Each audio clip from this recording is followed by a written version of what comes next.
What's going on, Internet? The Black Okage here, aka TBH. And to be honest, I'd like to welcome you guys back to the Gaming Illuminati podcast. We are the Enlightened Gamers, and you're now tuned in to episode 170. If you're watching the video version of the show at youtube.com/GI updates, know the show is available on Apple, Spotify, Amazon, and all other major podcast platforms. Be sure to rate the show 5 stars on Apple and Spotify. That'll help the show grow. And be sure to follow the podcast on social media. We drop content on the regular. Our handle is at GI Updates everywhere, TikTok, Twitter, Instagram, and join our Discord at discord.gg/GI Updates. Links to all our social media platforms will be in the description box below, or the video version at, once again, youtube.com/GI Updates. Unless, of course, you're watching on Spotify. I'm sure somebody's going to be in the comments. Hey, yeah, you got video over here. We do, and we love you guys over there. Now, allow me to introduce you to my co-host. The first of which is planning to take that 6-hour road trip to Chicago for some Gundam toys. Etho, say what up to the people. It's not toys, it's Gunpla. You like it, we love it. Whatever. What's going on, everybody? Oh, I need Flock to do it for me. I feel that. My second co-host loves to stream for several hours before the podcast, and she does a great job of acting like she doesn't need to stretch her legs. Miss 5,000 watts, say it up to the people. I have a standing desk. Okay, I can stand up. We can do some squats. You can do some leg raises. You know, there's lots you can do with a standing desk, right? You're just trying to make sure you're getting some blood flow. And last but certainly not least is our third co-host, who claims we needed to record the show tonight, which is Saturday before tomorrow, because he can't promise he'll be friends with Ethos tomorrow during NFL game, Sunday game day, whatever that shit is. UTXCTE the down. Say what up to the people. Oh man, I'm very excited to be here. It's probably one of the most excited I've been to record a podcast in a long time. And it's the end of the year too, so you know we're about to go into 2026. It's a lot of gaming slander, man. I'm just waiting, bro. I can't wait to get to the conversation. He's ready to pull up receipts of people and call them out. And the best part is, normally with the show, we lead with whatever is the new games that came out and we discuss them. But since the last podcast, nothing really big has came out. Just some DLC here and there. But everybody agreed. I asked. I was going to do it. But they said that they prefer not to talk about that. It's not that big of a deal. The Elden Ring DLC. And then they added some new characters to Marvel Rivals. Instead, we're going to kick off the show with the news segment. And specifically, the biggest thing to happen, which is just the other day, we had the Game Awards. And I want to open up and discuss the Game Award results, some of the agendas that are pushed, and then we can later talk about the announcements, because that's always a big aspect of it, and maybe even grade it, talk about what we thought overall as the show. And I mean, you smirking over there, Jay, so let's talk about these results. What's the name? How we feeling about the show overall as we bring up the results real quick here? The show overall was pretty good. I guess Jeff, especially now, like we're just going to do this 3-hour thing. Like I don't think we're going to get out of that realm of making the show 3 hours. So it is what it is. We do have to sit through things. But I will say this year compared to other years, I think that we had a lot more good as far as like overall, in my opinion, world premieres. And I think that was the real point where I'm like, hey, it was worth waiting all that time in between award announcements and nominees, whoever won awards, to get to, you know, things that we actually care about and things that are really good. And I think that, again, as the years roll by, and as we've seen E3 decline and then ultimately go away for good, Jeff is the only one here, as far as like a big industry person in the video game industry, that can bring those world premieres out. So I think that a lot more developers and publishers are giving him that runway to show these games first. So I think that was good. One of my main criticisms was, of course, the over gacha games. Like it was way too many gacha games. Like we even got to a point where we were doing music videos, like whole 2-3 minute music videos for a couple of gacha games. I understand Jeff got to get that money, because allegedly it was like $1 million per pop to show these games. So I understand my man is getting paid, but I think that we need to simmer down on the gacha game. We do not care about the, well, I'll take that back, because apparently there is a big audience that cares about these gacha games. I guess that's why they call it gacha games. So we're gonna talk about that in a minute. But a lot of people were pissed off, you know, rightfully so, about just the it was just way too many gacha game there, and to get like I saw like one gacha game and I was like, it looks like the other one. Like I can't even tell now like what the difference between all these gacha games. So it was just way too much. And then another small criticism, like I think that especially Gen Zers and going into Gen Alpha now, I don't know how many people care about the Muppets. Like I grew up with the Muppets and I respect them, but I was like, man, he was doing a little too much with Miss Piggy. And I ain't gonna lie, bro. I said on the stream, I said that's his number one eater. I don't know what they got going on. That's crazy. But I was like, it was some sexual innuendos going on there, and I don't know if that just resonated with the entire audience. Like I said, we just have to think about what the demographic is. So I don't know how many people actually know or care about the Muppets. The Muppets wasn't even a millennial thing. I know about it. When we were watching, we were watching reruns, so that's not even our age bracket. That's the funny part. Right. Yeah, I think Kermit still has clout, but the Muppets as a whole, and even still, Kermit is a meme. We don't even know like worldwide. Like I don't know the worldwide reach of Muppets like all time. So we were discussing that too. So I don't know if that's just a US thing or just overall. So it's interesting that he keeps putting the Muppets in there. And I did like that song segment. That was actually pretty cool. But I just think it just doesn't resonate just with everybody after us. So it was a little interesting that he still, keeps placing the Muppets in there. But overall, I thought it was a good show. Like I think the world premieres were great. And I mean, what we're surprised about when we talk about all the winners, like what we surprised. Yeah, I got the list. We're gonna go down the line. I'm gonna start from the bottom and work our way up to the top. I'm skipping all the shit that don't matter though. Yep. Most anticipated game. Are we surprised that Grand Theft Auto 6 won? No, but you know how many years are you gonna put Grand Theft Auto in here? Every year. Like, this is the second year. This is crazy. I don't get it. Because so if you did award shows every now and then, right? Sure, have Grand Theft Auto every single time. But this is a yearly thing that we do. So why are we putting the same game in there all the time? The Witcher 4, the CDR was like, yeah, we haven't really we've kind of started making the game. It's like, not really. That's going to be in there for the next 4 years. So I just don't like that. Not surprised. I just don't think we need to put the same game in these kind of categories every single year. We do the show every year. I forgot it won in 2024 until somebody brought it up in the chat, and I was like, oh, it did, bro. And the crazy part is, with all these strikes, and we're gonna talk about it later, the investigation going on, there's no guarantee this game comes out in 2026, bro. Yeah. So it could be up for it again. That's a new joke. It's a new joke now. It's like how many years is it Grand Theft Auto 6 going to be in the most anticipated? Like now it's going to be ongoing most anticipated. It's going to be the new Black Myth game that was nothing but an idea in this dude's notepad, and he made a cutscene. It's going to be Witcher 4. It's going to be GTA, and it's going to be the new Star Wars game for like the next 5 years. I can't wait. Yeah. Best adaptation went to The Last of Us 2. Do we agree with this? I don't like any of them. If it was season 1, but nobody likes season 2, apparently. Politics, man. Yeah, nobody likes season 2. But I think I think it's fine. Out of all of them. I think the only other thing that could have possibly won was Minecraft, to be honest. But I don't think people really cared about the rest of the nominees. So I've heard Devil May Cry and Splinter Cell are actually really good. I just haven't gotten around to watching them. I was surprised Minecraft didn't win because although it didn't review well with critics, the fans absolutely loved it and it did well. Yeah. The Last of Us 2, the fans didn't like this. So I'm like, how did this win? Matter of fact, since we're here, before we move on to the next topic, I would like to actually take a moment where I rarely defend the Sonic fans, because Sonic fans were mad that Sonic 3 didn't even get nominated. I'm gonna be honest, not only do I think it should have been nominated, it should have won. It sold well. It was a great movie. I'm with y'all for once, Sonic fans. Y'all got robbed. Y'all got robbed, man. I rock with y'all. Any takes here, Ethos? Nah, I would have said Splinter Cell because I watched it. I thought it was pretty solid. But okay. I did vote for Splinter Cell. Hey, anybody see Until Dawn? Like I didn't know there was an adaptation of that. I didn't know either. That shit was not good. As a person, that game, it was not even close to what the original game was. Like they started to add all this like supernatural stuff to it, and it was bad. What do you give Splinter Cell out of 10? I give it like an 8. That's fair. Okay. Yeah, I think I respect that. Best multiplayer game. It went to Arc Raiders over Battlefield 6, Night Rain, Peak, and Split Fiction. How are we feeling about this?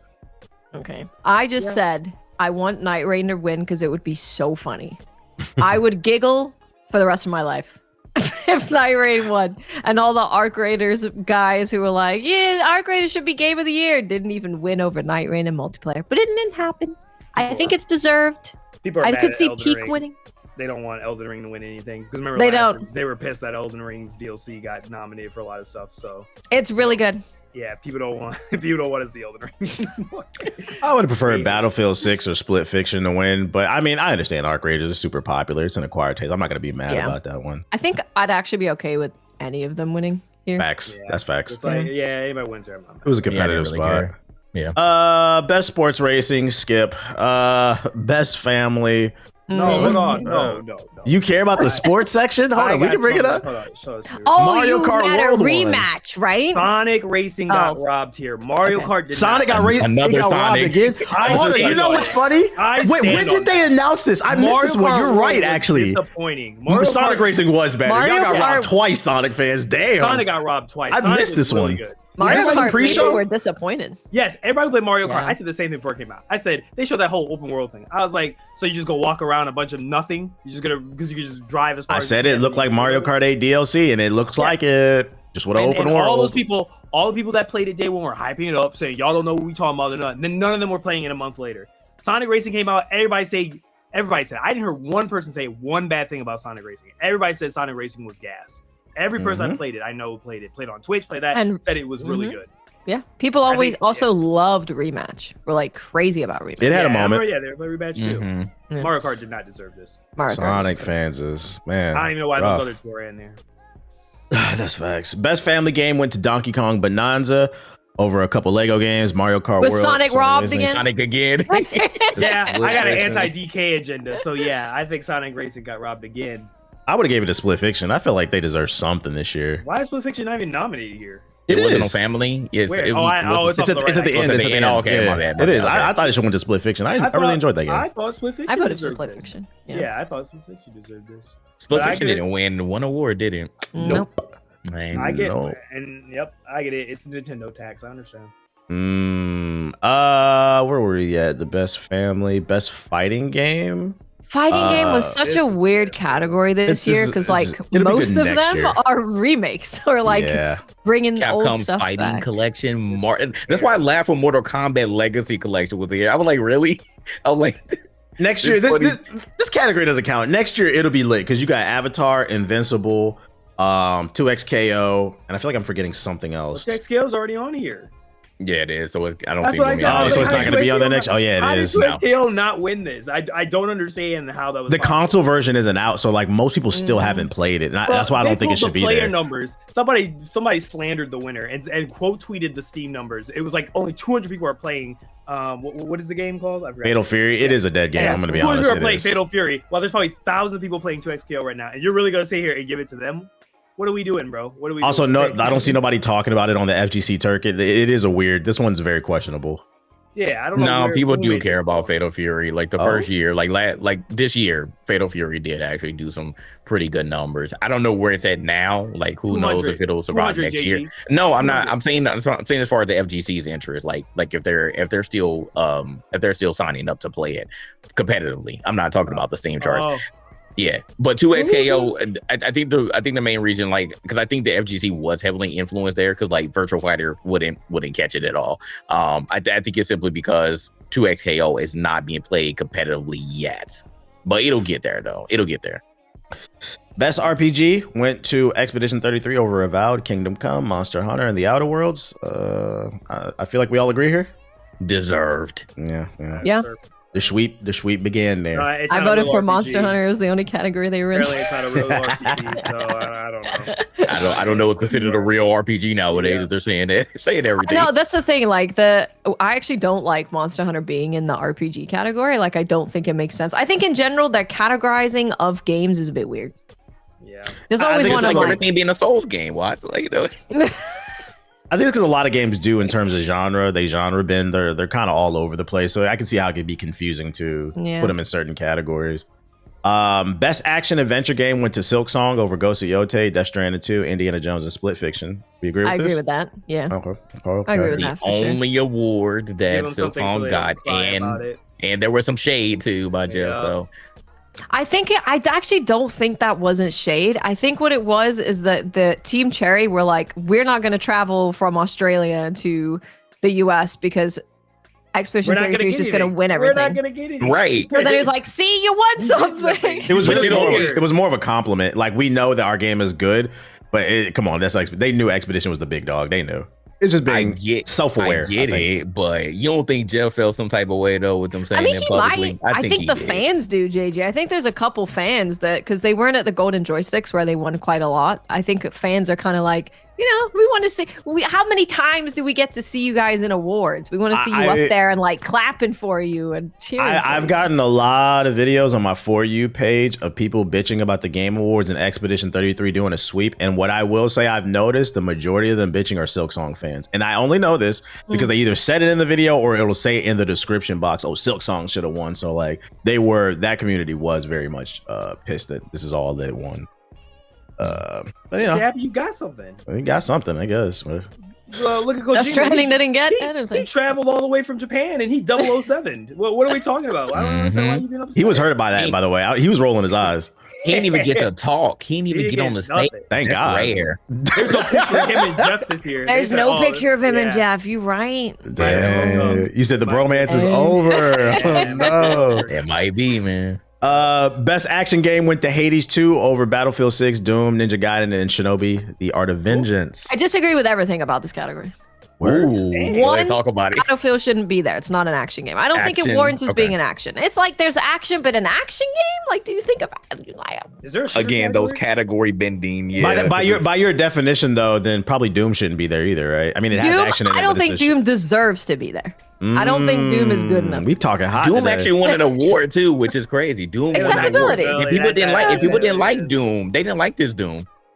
I've seen some people say that it should have been nominated for things. It was kind of mid. It wasn't terrible. It was okay, but it wasn't as good as it was kind of boring. Yeah, I felt kind of bored by it. Yeah. And then I think that either Ninja Gaiden or Shinobi should have won. Both of those are like peak action games in their respective like genre. Yeah, I'm almost done with Ninja Gaiden. I would have picked Ninja Gaiden as well. But I'm kind of Hades. I can admit I'm biased. Hades, I don't like roguelites. I can recognize Hades is a really good game. It's just not for me. It is good, yeah. It's just not for me. Good. I'm gonna play it probably next year. I'm gonna get to it. It is very good. Best VR, who cares? Best mobile game, best debut indie. Best debut indie went to I believe Expedition 33. Expedition 33. This one and best independent that both went to Expedition 33 caused a lot of drama. What I've learned from this Game Awards is a lot of people don't understand what the term independent means. A lot of people have the perception that independent means 1 to 5 people made it on a budget of a shoestring. Yeah, exactly. And that's just not what independent means. Independent means independent of a corporation. That's it.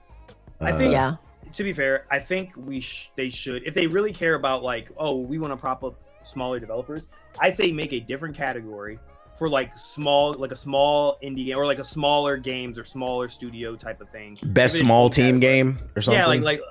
Yeah, just something, or like an alternative, like I don't know what the terminology. I just think like everything changes in the gaming industry, and indie is no longer what indie used to be back when the indie renaissance happened. Like back in 2013 when that whole indie burst happened, there was a bunch of indie games. These were coming from definitely smaller teams with way smaller budgets. But the things I've seen about Expedition are actually like insane. I'm trying to think of something. I got to push back on that and say I disagree. I don't know if there should be a different category. I think it's good Expedition won because it's going to raise the bar for indie games. Because on the flip side, I'm going to piss off some people probably, but I feel like for every Hades 2, there's a million fucking... What's that bootleg ass Mega Man game? Mighty Number 9s, bro. There's Many. There's a lot of bad indie games. I'm like, we shouldn't be talking about the number of the studio, just the quality of the product. I do think though that there are, and Watts plays a lot of them. I play a decent amount when I can, but I do think there are a lot of really good indie games that are on Steam that don't have the visibility to be that I think more gamers should be aware of. That I think a lot of like YouTuber based people shed a light on and be like, hey, you guys should check this game out, because either they don't have a lot of money for funding. What would you call marketing. That's the thing. Like I said, because the industry shifted, I wouldn't say Expedition is one of those games because it had Kepler giving them a bunch of money. It got a deal from Microsoft, which then also further gave them a marketing budget that then they marketed. Microsoft, a big, massive corporation, then also marketed on because it was on their Game Pass. But I also think reverse side, I think that a lot of Expedition, part of it was that they did have they did have marketing, they did have like a budget, and they did have people who funded them. But I think the other part of it was, did it have marketing? Because it just won Game of the Year, and did. the biggest argument I've seen is who the fuck played this game? What is this shit? It was shown. I don't watch TV. Okay. At all the big award, E3, Summer Game. It was shown during those events. Like they showed the trailers for them during. Those they used the marketing budget for the voice actors. They got it out the mud, but I can see what you're saying. Towards when they got closer to release, they got a little bit of the machine. What I'm saying is they actually got visibility. Yeah. No one is. So you're saying really tell. Because it did start off indie. So what you're saying is that if any point the machine does get behind it eventually, like the product can be done completely independent. The machine will get behind it. The same thing happened with the Chinese game. Because I think that's what happened with this. That sold my parlay. What's the name of that damn game, Watts? The Chinese game. No, the other one that came out this year. The one this year that was like from an indie. It was one guy. And remember, Lost Soulside. Yes. So that game, remember, one developer, and what happened? The engine propped it up and gave them money, but technically, he was an indie developer. He was a solo guy. He built this thing by himself, but then he got the money and funding, the money and backing of Sony gave them money, and China gave them money, and for better or worse, that might have screwed the project, but like that's a process of like this wasn't indie, and I think like Expedition is the same way. Like if you read the backstory of how this game's built, it's built like an indie. Like that shit I was doing that when I was doing Samurai Zero, that's exactly what I was doing. I'm on Reddit. I'm on posts asking people, hey, I'm looking for this, I'm looking for that. Like the same thing that I read from them, I'm like, yeah, that's no different. And this is what I was trying to say is people that are trying to say thing about the money, I don't think gamers understand how expensive games are. Right. The funny part is, I don't really care anymore. Samurai Zero would have cost almost as much as Expedition. When I talk about how much money I was going to get, it wasn't going to be 10 mil, but it was in the millions. Like when I was in negotiations, there was millions on the table. And that was what was being negotiated between different partners. So, when people, so if I had gotten millions of dollars, people would say you're not indie anymore, and I'd be like, what the hell are you talking about? The truth is, gaming is expensive to make. I don't think people understand that the whole.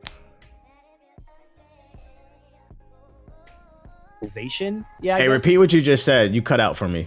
I don't know if he cut out for y'all. Oh like Lord, the last 10. No, it was like 10 seconds. It was like 10 seconds. We heard. What was the last thing you heard me say? Just repeat after the millions thing that you got a million and then you were like something. Oh, okay. What I was saying is that with my own project, right? Like negotiations was like it was in the millions. It wasn't like hundreds of thousands. Like it was in the millions.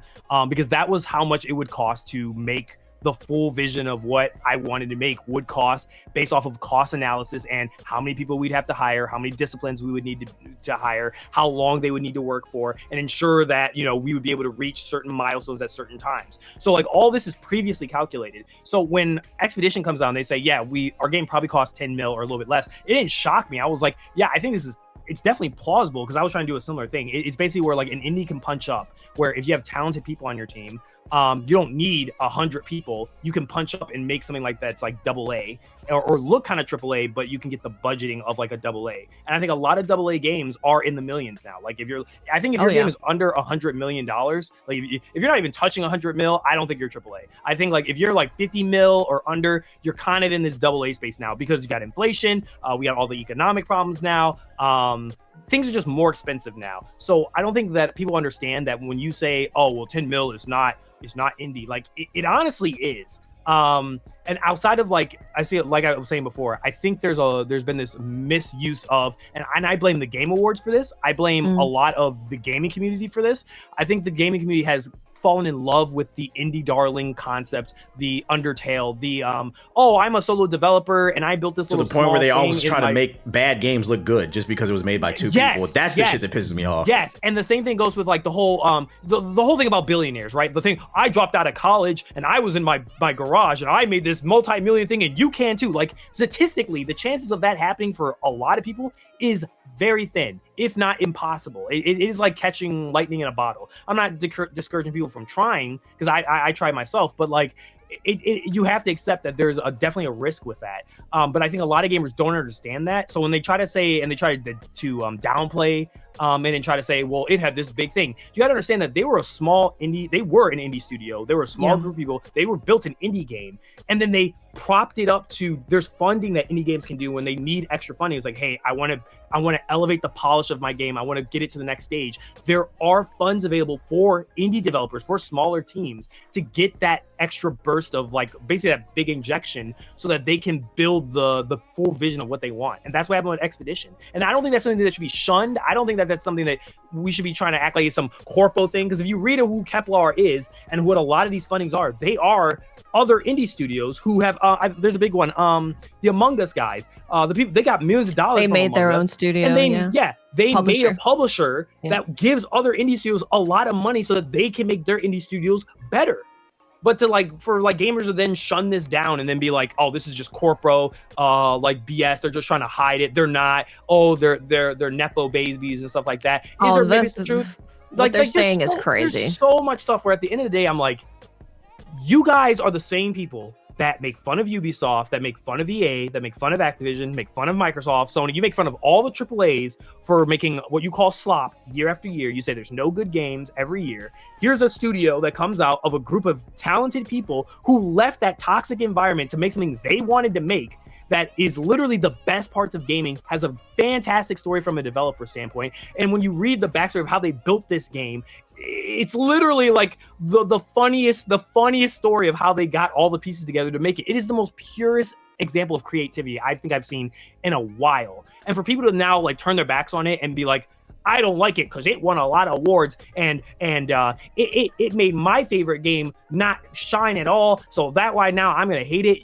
Like I really hate y'all. I really hate y'all right now. Can I just state also, if whatever game you wanted to win doesn't win, that's not a shot against your game. It doesn't mean that your game is bad. It just means it didn't win the best of you got to remember, award show is just arguing what's the best of the best, but it doesn't mean it's trash. I've noticed the tribalism has gotten really weird to me. Here's my thing about that. What has happened to us where we're now at a point where now being nominated is not enough. Mm-hmm. Like you beat out hundreds of games in your category, dozens of really games that probably also me and Watts always talk about all the time about this game should have been nominated. This game could have easily been nominated. This game deserved to be. Kazaa should have been in best action game category as well. Right, yeah, like yes, it should have. Thank you. Yeah, there's like dozens of games that did not make it, and for you to have the privilege to be able to get up there, and that even if you didn't win, your game was announced and shown to it's advertising. People.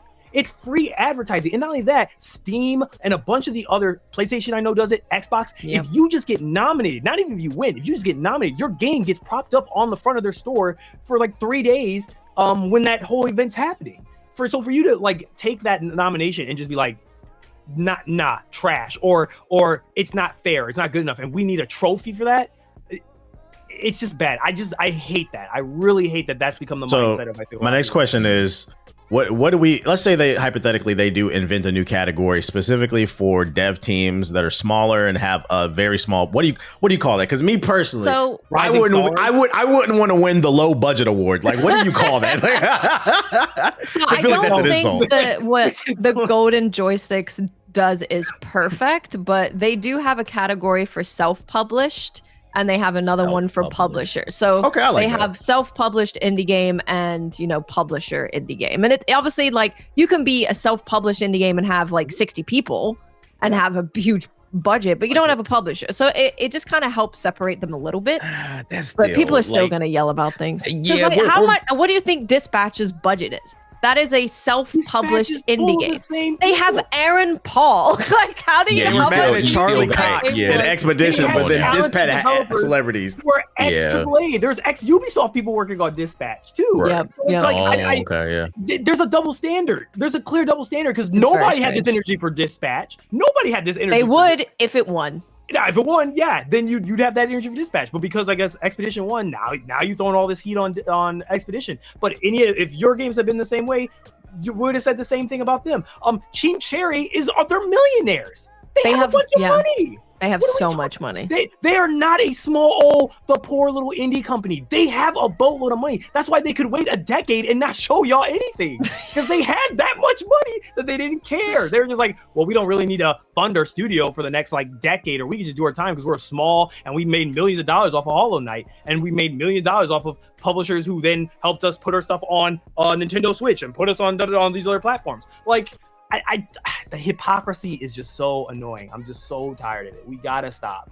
There's a couple things I want to piggyback off of what you said with Claire Obscure. It's one, you can find their prototype online where you can see what their very first idea for the game is. It's very normal for indie devs to make it like a prototype and go to publishers to try and get some more money, or go to investors or whoever. So you can go and look at that and see what their idea was.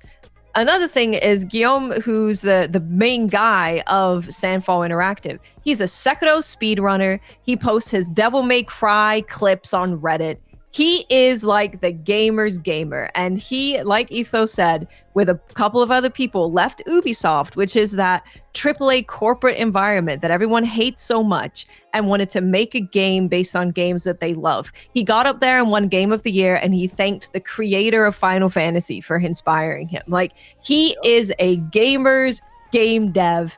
And this is the exact kind of studio and people that you want making your games, not people who are sitting there on their like billion-dollar thrones who used to work in marketing and now they're just trying to like pump microtransactions in your game. So this is like, there's absolutely no reason to be mad at this studio. And if you're upset about them winning so many awards, even that is not their fault. That is the Game Awards' fault. All they did was make a game that people like. Yeah, we've gotten into some weird levels of hate here. Like we'll talk about that a little later. Like we've seen some ridiculous things. TLDR for what Ethos and Watch were saying. I don't think that Expedition 33 should be punished for getting funding and getting Microsoft behind them to get this game to the visibility that it got to. Because that's not fair. I don't think that we should also separate, at least for the Game Awards. I don't think that we should separate the categories.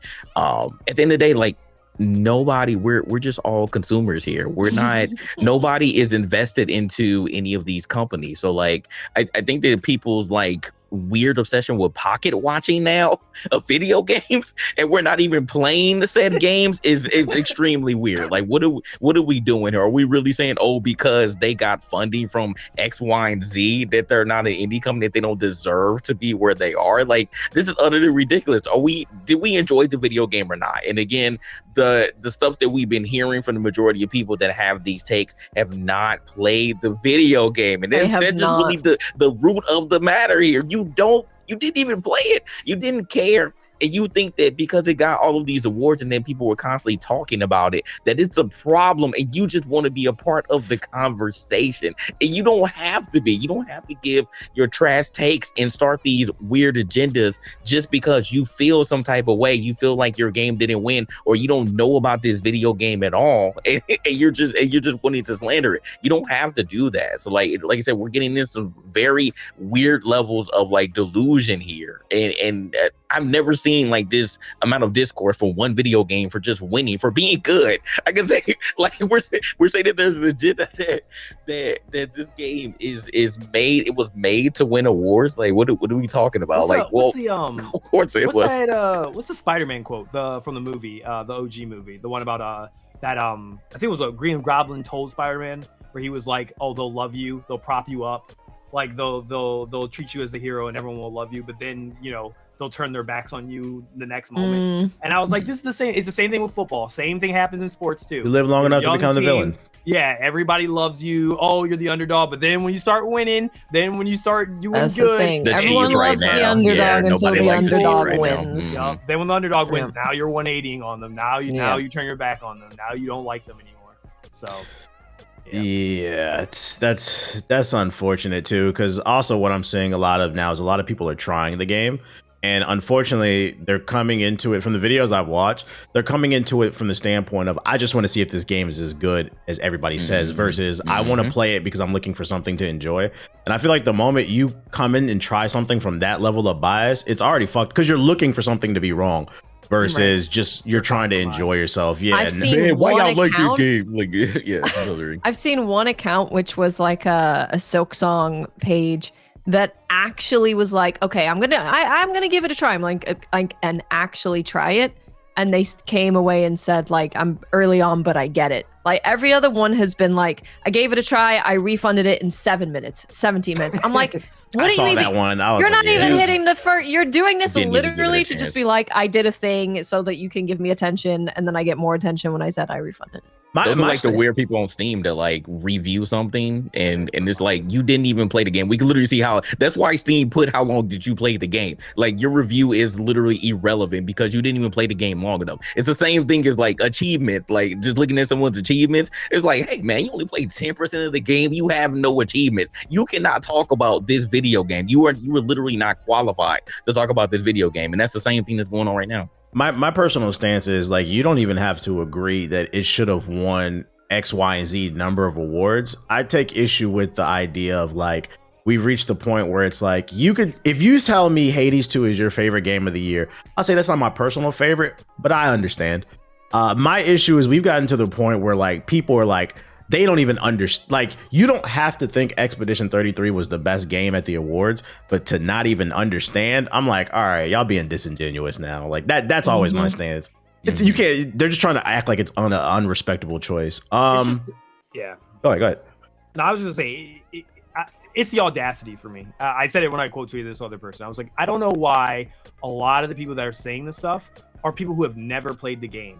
Right. I wouldn't do this, and this is the very thing. I think we said it when we had our last episode. I said we all sat up here and we all said, you could clip it and find it. We all said if any of these games had won any of these categories, we even said about RPG, narrative, art direction, and we said if any of these games would won, I would not be mad at it because I think they all deserve it.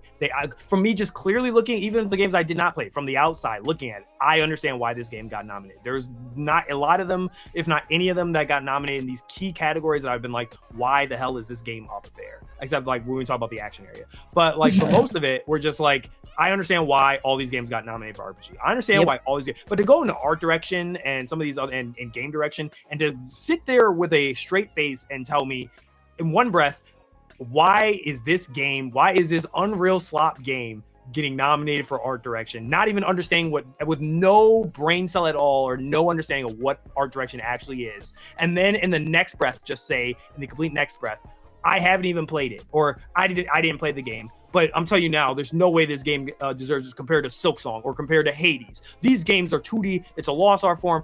I'm seeing this on my TikTok. I'm like, yeah. And it's crazy to me that I can look at your game. I can look at Hades and be like, regardless of the agenda that you have for it or something like that, I'd be like, yeah, I think that's a really aesthetically cool looking game. Some games might not be my taste, but I can say, hey, I still think that's a cool, unique looking game. But then to look at Expedition 33 and be like, because it's not a completely stylized, colorized game, or because it's not fitting my personal taste, it must be trash. It's not good. It's just wild to me. Where have we gotten this? Where I don't know if it's just a new generation thing or if it's just society's has been collapsing for the past 20 years. Where have we gotten this feeling that people are allowed to be this loud on the internet saying these things about a certain topic and you have no experience in the topic? Why? When has this happened? And why have is it because we didn't gatekeep? Is that So, I hate to say it. On some real gatekeep? life shit, I recently found out that I've been getting a lot of TikToks from teachers who have been complaining about the kids. Apparently they don't fail kids anymore. Like even if you're just dumb, you just get passed along. So like I'd argue it probably started in the school system. Like It's really bad. They changed the way that they teach math. They changed the way that they teach like reading. They are including AI in classrooms right from the beginning, and there's studies coming out showing that your brain is literally not doing anything. You're not using your muscle to learn things, to figure out things, to struggle and try and put things together. So imagine from kindergarten to 12th grade, you've been told you've never been wrong. True. And then you give someone a phone and they share their opinions on something as simple as video games and they think they know what they're talking about when they have no clue. I think it actually started with the school system and at home, unfortunately. I was like, I did not know that was a thing. I was like, God damn, bro. I was like, that shit was, I'm not gonna lie, that shit was funny when you found out somebody failed. Like, damn, bro, you didn't make it to the 8th grade. That's crazy, bro. Yeah, getting held back, bro. Like, you got clowned on when you were growing up. But it's important, right? Because like you shouldn't be able to move to the next part if you can't do the work that's in the next part. Like they're saying you have to learn this in order to keep going. Unfortunate. Now you got people out here who can't even read. Mm-hmm. Like, it's crazy. We are at a 6th grade level in the U.S. It went from 8th to 6th. It's crazy. How are we lowering? Like that should tell you everything that you need to know right there. Yeah, it's unfortunate. Best community support went to Baldur's Gate 3. We agree with that? Yep. Okay. What did they drop? I'm not gonna lie, I was confused by this one. What did they drop recently? For like community. I was literally about to ask that question. They had a big update where they added new subclasses and they've been patching throughout. They added console versions. They've done a lot of like. I thought it was gonna go to Fortnite or Helldivers. Yeah, no, they've done this a lot. Honestly, a lot of these, except for Final Fantasy 14, I think all the rest of them have done a lot of cool stuff. Okay. Yeah, Fortnite did their whole crazy thing with their big collab thing. No Man's Sky's been killing it. Helldivers 2, I guess, is still, they're still updating and doing stuff. So. Best ongoing game went to No Man's Sky. This one kind of confuses me because, like, is that not the same thing as best community support? Community support was about like transparency with players, listening to their concerns, like that kind of thing. Yeah. Gotcha. Because it's just like you get consistent content or something. I'm surprised Marvel Rivals didn't win this one. No, I knew it wasn't going to win. They don't. I'm so glad No Man's Sky finally won. It's been in here a lot. And they've given out so much free content for that game. I can't believe this game is going to be 10 years old next year. It came out in 2016. Yeah, we looked it up. I was like, damn. Like, we are old, man. It's been 10. We're old, yeah. Washed. I was saying on chat, I was like, we didn't grow up in the era where like we're literally at a point where we're playing 10-year plus game. People are locked in and been playing one game for 10 years. Like that is unfathomable when we were growing up playing video game. We didn't have online. We didn't have games that lasted this long. So we had World of Warcraft. That one. That's the. But if you were a PC gamer, let me. Can we you talk have to about be rich to play World of Warcraft, okay, buddy? Yeah.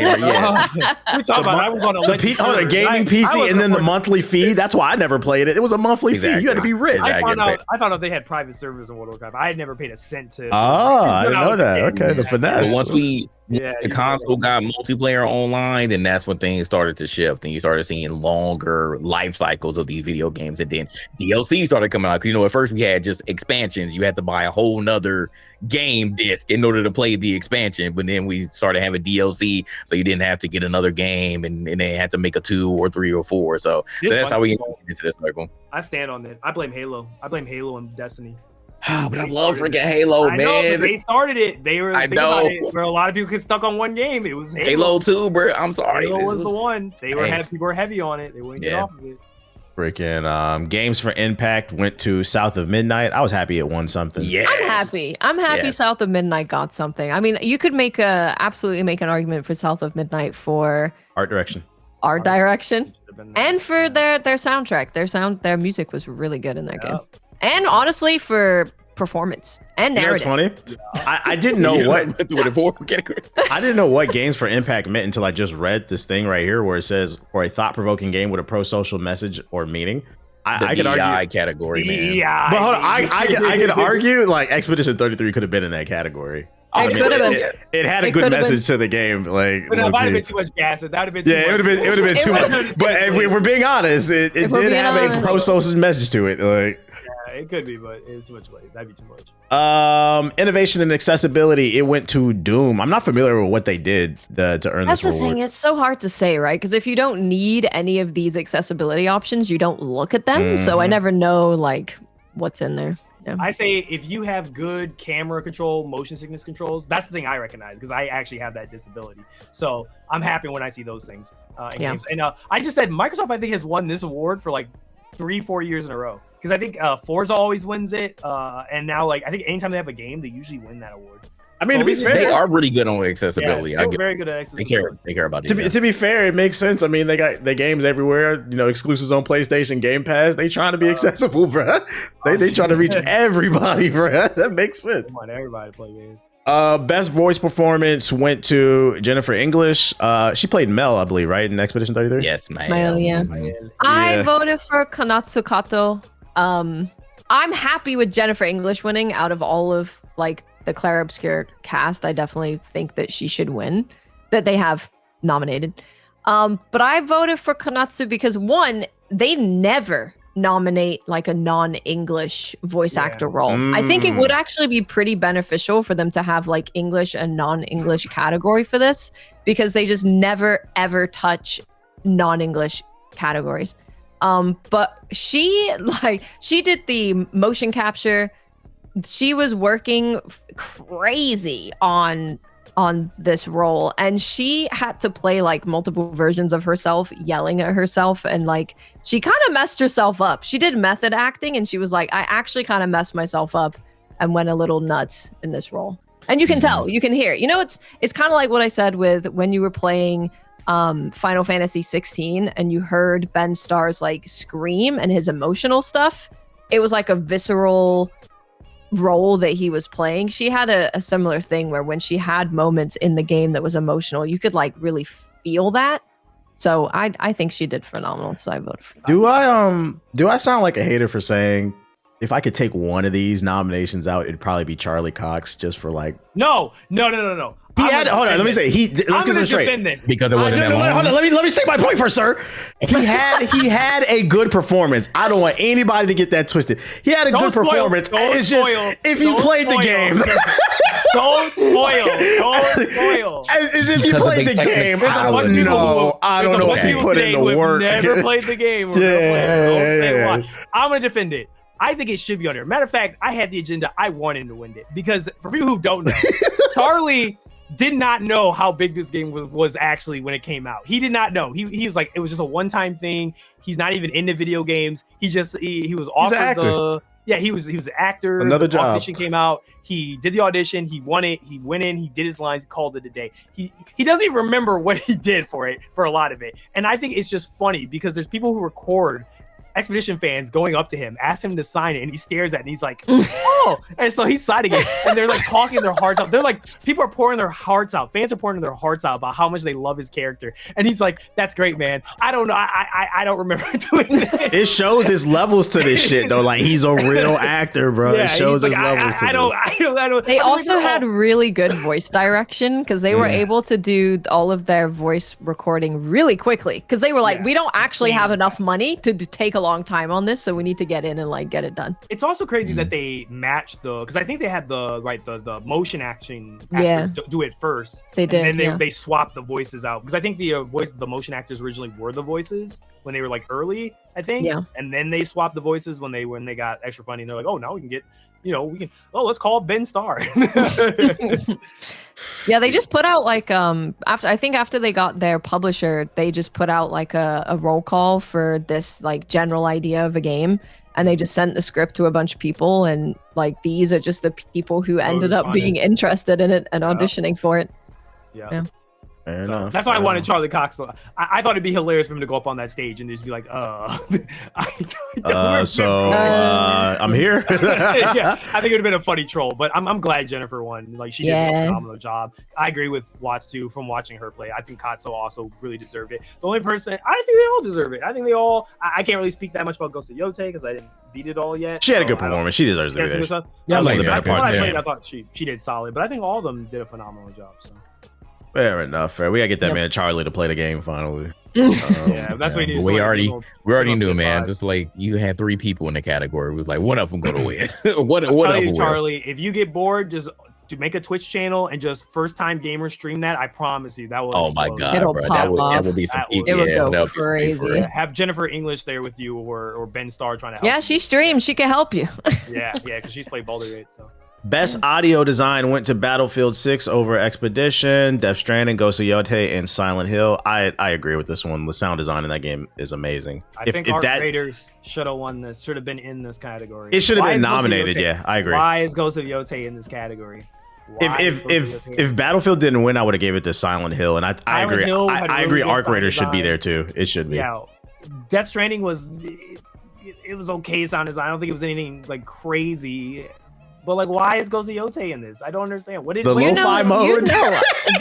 What did they do that was crazy? That's music, though. I don't know. Yeah, you're right. That's not even like sound. Yeah, you're right. Yeah, I wouldn't be surprised if the reason the art creators isn't here is because of the AI voices, because it might land under audio design. I was literally about to say that. That's why I was surprised that Ethos mentioned that, because in this category, because I was like, it has AI, right? So I don't think that they would look like that. So I mean, they just might they just might be like, we don't want to put AI. And this was the first category that Expedition 33 was in that it did not win, by the way. Yep. You lost the battlefield. You lost the dice devs. But I agree, though. I think that FPSs in general have good sound design. They have to have good sound design. They do, because Call of Duty, like I said, Call of Duty's been in category too, and I was like, yeah, Call of Duty's have. You can talk about the game, but it has in general, it has pretty good sound design. I don't know about good sound design with Call of Duty. I don't know about that. Yeah, you can't hear the footsteps. Outside of the footsteps. I think the Battlefield legit has great sound design. Like, you feel like you're in the fight, bro. The last Call of Duty that had good sound design was Modern Warfare 2019. I stand up. That was the last Call of Duty. I actually would agree with that. I would agree with that. All right. But since it was good. I don't think any of their stuff since has been really that crazy. Mm-hmm. Best score in music, it went to Expedition 33. I agree with this. I bought the vinyl. Yo, these people are smoking crack on what do you say, on Bardoc's internet, going up on Bardoc's internet and say that Expedition did not. Beyonce's internet. Hey, let me tell you something. Internet, and tell me with a straight face, Expedition 3 did not have a good soundtrack compared to Hades 2 and Silk Song. I am so tired. May God strike me down if I'm lying. I put it in the group chat yesterday. My girl got FOMO over Expedition 33 winning so many awards, and I told her, I was like, it's a great game. It's my favorite game I played since Elden Ring. But I was like, I don't know if you like it because you never played turn-based like that. I know the story will make you cry, but I was like, the music is fucking amazing. And I sent her some songs and I was like, tell me this shit isn't fire. And she's like, all right. The music made her play the fucking game, bro. I was like, that's how good the soundtrack is. I mean, this is how many games come out where you see clips when anytime someone gets to certain parts in this game and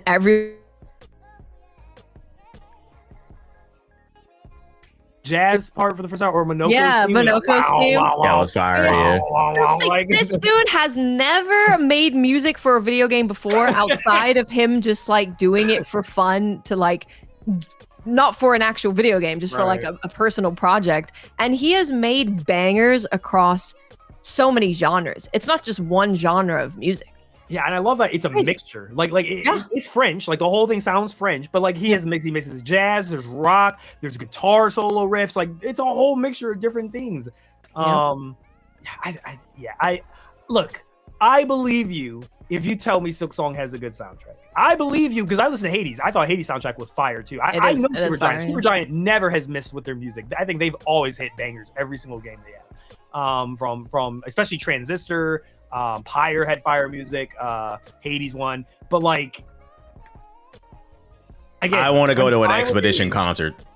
The Expedition concert in Europe sold out in literal seconds. Yeah, they say that I believe it. Literal seconds. You're smoking. Also, Death Stranding had really good music too. I thought that when I was playing, Death Stranding 2's music was really good. Now, why is Ghost of Yote here? The lo-fi mode. I don't know. I don't get it. Hey, can I say that lo-fi mode? Hold on. They overhyped that shit. It wasn't that good. I was actually disappointed. Okay. You all have played it. We beat it, yeah. Can you name me the name of one song on there that you just remember that's constant in your head? The Yote 6, obviously. How does it go? I think it's isn't it the one that goes da da da da da da da? I don't remember. I was just gonna say the lo-fi was disappointing for the simple fact that it was like only 5 songs and they hyped that shit. They were good. They were fire, but it was just very limited to playlist. Yote music was better than Tsushima music, but it wasn't like I can agree with that. Any of these other games. But y'all hear what they saying? Anybody who's banging on the keyboard right now, Ethos literally just hyped up every single game on this list. And we're talking about what is the except for Ghost of Yote. Except for Yote, So, but he was like, yeah, like you said, Silk Song is good. He's like, I believe you. He's like, he likes 80. So, like, literally, we're not saying that they're bad. Like, we're not saying that any other game is bad. We're saying that we just believe that Expedition 33 score music was the best out of the nominees. the game that has had a soundtrack at the top of the classical charts for weeks and weeks and weeks. Shroud great, thinks and it's then a there's made up different. language. This is the type of Expedition 33 got the music you play for your baby before they born. So then they come out like Jimmy Neutron, bro. They got that good shit, man. Got that good shit. Like literally, just man, you just get to the starting screen of this game, bro. Yep. Damn. Best I art don't even know what they direction. say. Best art direction went to What people were Expedition yelling about.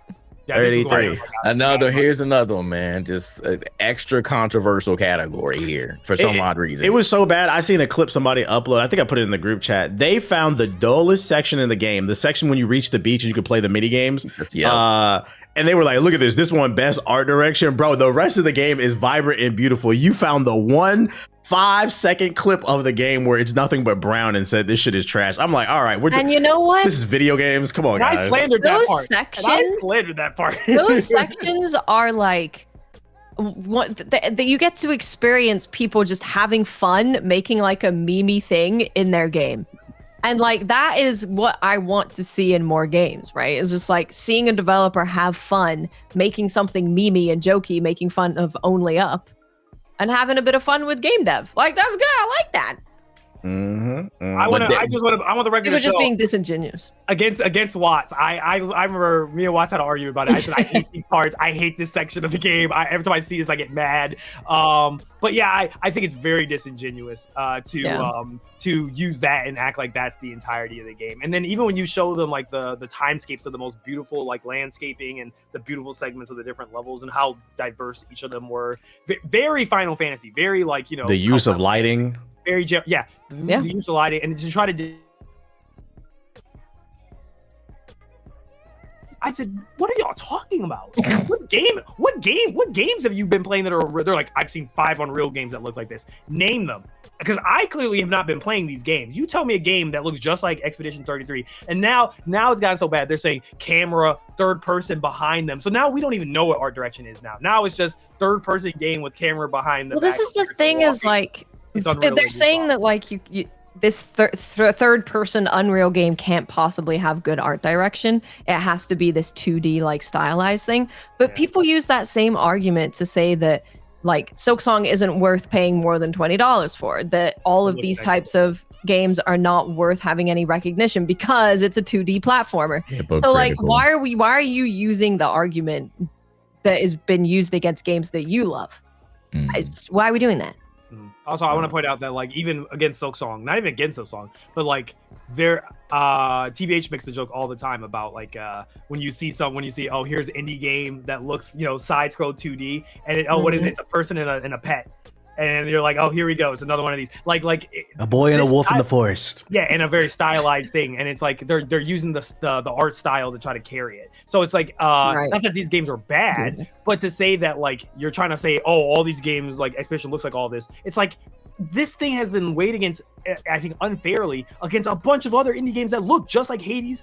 How many people see a Hades looking like roguelike from that perspective, isometric, and they say, oh, look, it's just a Hades clone, or oh, it's just a Hollow Knight clone. Like I can't tell you how many times I've heard people say a game coming out, they release a trailer and they say, oh, it's a Hollow Knight clone because the way it looks or the way it plays. Like, what are we talking about? Like, why are we doing this? I've literally crapped on 2D games. It's like it's not even worth me playing because it doesn't have a huge budget and it's not fully third person or first person. I can't switch clothes. I don't have a huge open world, and you just automatically deem it as trash. But now apparently, going back to Watts was saying, like now the roles are suddenly flipped just to try to fit your agenda. I just don't understand it. Like people are literally trying to manipulate the internet now into agreeing with them, and you're using literally like a very small portion of the entire scheme of the thing that you're trying to slander in order to try to get people on your side. And that's just super unfair and disingenuous, as what Ethos said. You know what's funny? You can even you can tell the people that don't know what they're talking about this subject, because a lot of them are like, oh, it's just painted. Oh, look, it's just colorized, look like a painting and da-da-da, because they haven't played the game. It's so a painting. They don't understand the context about why. Like I remember I quote tweeted the new update, right, with all the candy and all that. Like looks beautiful. I'm like, my God, this looks wonderful. But people who don't play the game don't have any context about why it looks the way it does. Because if you put that all together and know why the art design is, or why the art direction the way it is, when you understand that that is Verso's child version, and so it is his imagination propping these things up, and you're like, oh, it plays into the story narrative. Oh, it plays into the lighting, the cinematography. I just don't get it. I just don't get why do we have to do this? Why do we have to be this disingenuous? Why can't we just be honest? Why can't y'all just be like fair shakes? I don't understand how Expedition fans couldn't say the same thing about your guys' games. Can say, like, I can say here, I can say the same thing about Silksong. I can say the same thing about Hades and be like, if they had gotten this one, I wouldn't have been mad about it. I literally would have been like, you know what? Those are good looking games, but you can't do the same for Expedition. I'll tell you why the conversation has been so strong around what was winning this year. And I think this is because this was the year of the demons. Like, despite Expedition was the best out of everything, but like, it's undeniable. Like, this was also a great sign. This was a great year for gaming. Like, I feel like if Astrobot came out this year, it wouldn't even been in the conversation. Like, it's a great game, but it was just so many good games. I would compare Expedition 33 winning all these awards to probably like Dirk Nowitzki's ring in the NBA. Remember, he had to go through Kobe and Powell. He had to go through fucking the Heat with Wade and all that. Like, he had to beat so many different people. And I think people are forgetting that, like, yo, it's because he was just, this game was on that level, but it's not taken away from all the other games. Like, it was just a lot of demons this year in comparison to previous other years. And I think it's really a sign of how actually healthy and good, because my argument has been that gaming is in a great place from a creative standpoint, maybe not from a business standpoint with corporate greed, but from a creative, there's something for everybody. And I think this award show proved it, and how passionate people are about these conversations. So I think that's the main takeaway. And also, despite whatever wins, that doesn't change the fact that, you know, you can still have fun with the game, guys. Like, it doesn't need a reward. If that's your game, champion for it and keep it fucking moving. Best narrative, that went to Expedition 33. I definitely think that one should have won. I feel like the people who could be is Silent Hill. I think I would agree. I agree. Could have taken it. Yeah. Had a lot of great themes, and the way that it explored those themes, you had to really think about them. And I like when stories don't spoon fed you ideas. I feel like the only people who don't agree with this one is people who didn't get out the prologue, because I've seen a lot of that. I voted for Silent Hill F. That's what you think you're saying. That one would probably win. I would agree with that. The only reason, like, Claire Obscure, the story, I literally can't listen to the music without wanting to cry because of the damn story. That thing is going to mess me up for the rest of my life, probably. But Silent Hill, it tells a story that there's not many people in games and media in general, especially not video games, that touch on the topic that it does in such an earnest way that it does. And the way that they evolve the story through multiple playthroughs, I think, is actually just genius. So yeah, I think in terms of the way they tell the story and the story that they're telling, I think it's a real special game. And it's unfortunate that people probably are never going to find that out. You know, I just realized is that Silent Hill is like Nier Automata, because the way that you're talking about it, watch it, I'm like, it's very. I felt the same way about Nier, where I was like, it's a very non-linear, more like non-linear storytelling, and the way that it tells the story is very different than what the normal expectation is of very linear storytelling. And so you probably see people do one playthrough of Nier, and you're like, oh my God, you need to do more. There was controversy about Nier Automata because I think it was GameSpot. It was either GameSpot or IGN. They did a review and they gave it a 7 or 8. And they said they only beat ending A. They beat the game and that's what they reviewed. And then people were like, you didn't play B, C, D, E, F. And people are like, some people think, oh, well, it's just, you know, either they're meme endings or they're not. But then when you get to ending E, which is the most profound, and I'd argue it's one of the most profound endings I've ever seen in a video game, like in my entire life. Yeah. When you get to that ending, it completely blows your mind and it puts everything in the game into context. And I think it's the same thing with Silent Hill when I watch you play, when you run it back over and over again and you get to see different angles of it. I think those are really cool, unique games that I wish could get more populated or at least get more propped up. But, you know, because they're very experimental, they never usually. Yeah, and it's not just a new cutscene at the end, right? It's new notes that you pick up. It's new voice lines. It's new cutscenes. It's new boss fights. Like there are 3 boss fights in Silent Hill F that you would never see if you don't play through the game. So I don't know. Sucks though. I mean, I respect that. I just ain't got time for playing games over and over. I normally don't. I'm pretty much like I really appreciate my first playthrough of the video game, and I don't want to play it after that, even if I love it. But because like the new cutscenes and new voice lines and new areas of the world open up, it's like different right away when you do Silent Hill. So you're like, oh, this is actually like a different experience. I'm not just experiencing the same thing again. So yeah, not like Metroidvania-ing it and doing it. Yeah. Best game direction went to Expedition 33. I'm cool with this pick, but I'm not gonna lie, I wouldn't have minded if Split Fiction won this one, just because like I feel like it had a lot of great moments, creative moment, like that moment when you're on the bicycle with the Kapacha and your friend had to put the code in. Like that's great game. So I personally have been like, I would have probably picked Split Fiction for that one, but I'm not mad at Expedition 33 because it had good game direction. But also, can I say why? I was gonna say, why is Ghost of Yote there? Why is Ghost of Yote on this Why? It feels like Ghost of Yote is just there so they can appease the ball and gun gamers, because this is the type of game. It's not a ball and gun game, but this is a game. It's a Sony game. When ball and gun gamers break out, this is the type of game they'll play. This is this year's Spider-Man 2. It's adjacent. It shouldn't have been there. This is their exclusive. Yeah, again, this is the only thing that they'll go out and play that's not a ball and gun game, just because it's a Sony exclusive. It followed the same formula. Here. You know, I think you could maybe put Tsushima in here, but I don't think you could put Yote in here. Yeah, Tsushima was different enough. I think it could have been there, but yeah, I think this is again a little too safe. Why is it here? I didn't say both. I think both Sony games that got nominated here. I think they could have easily been swapped out for something different. Okay. Sorry. And then the big one that caused all the hoopla, and I swear to God, my timeline 48 hours later is still talking about this. They are bitching.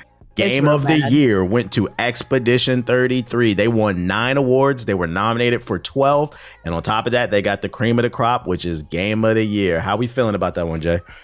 I mean, again, it was deserved. We already knew it was coming, but at the end of the day, like we said on the last pod, we wouldn't be mad if any of these other games outside of Donkey Kong. I already said that. I said Donkey Kong could have been kicked off the list. I still stand by that. But I wouldn't have been upset if Hades or Silksong or Death Stranding would have won. But we already saw it coming. Like we seen Expedition winning all these awards throughout the night, so we just knew that if it didn't win Game of the Year, that something would have been a little weird. Especially with it getting all the awards that it won. So it wasn't surprising when we got to the end of the night and it won Game of the Year.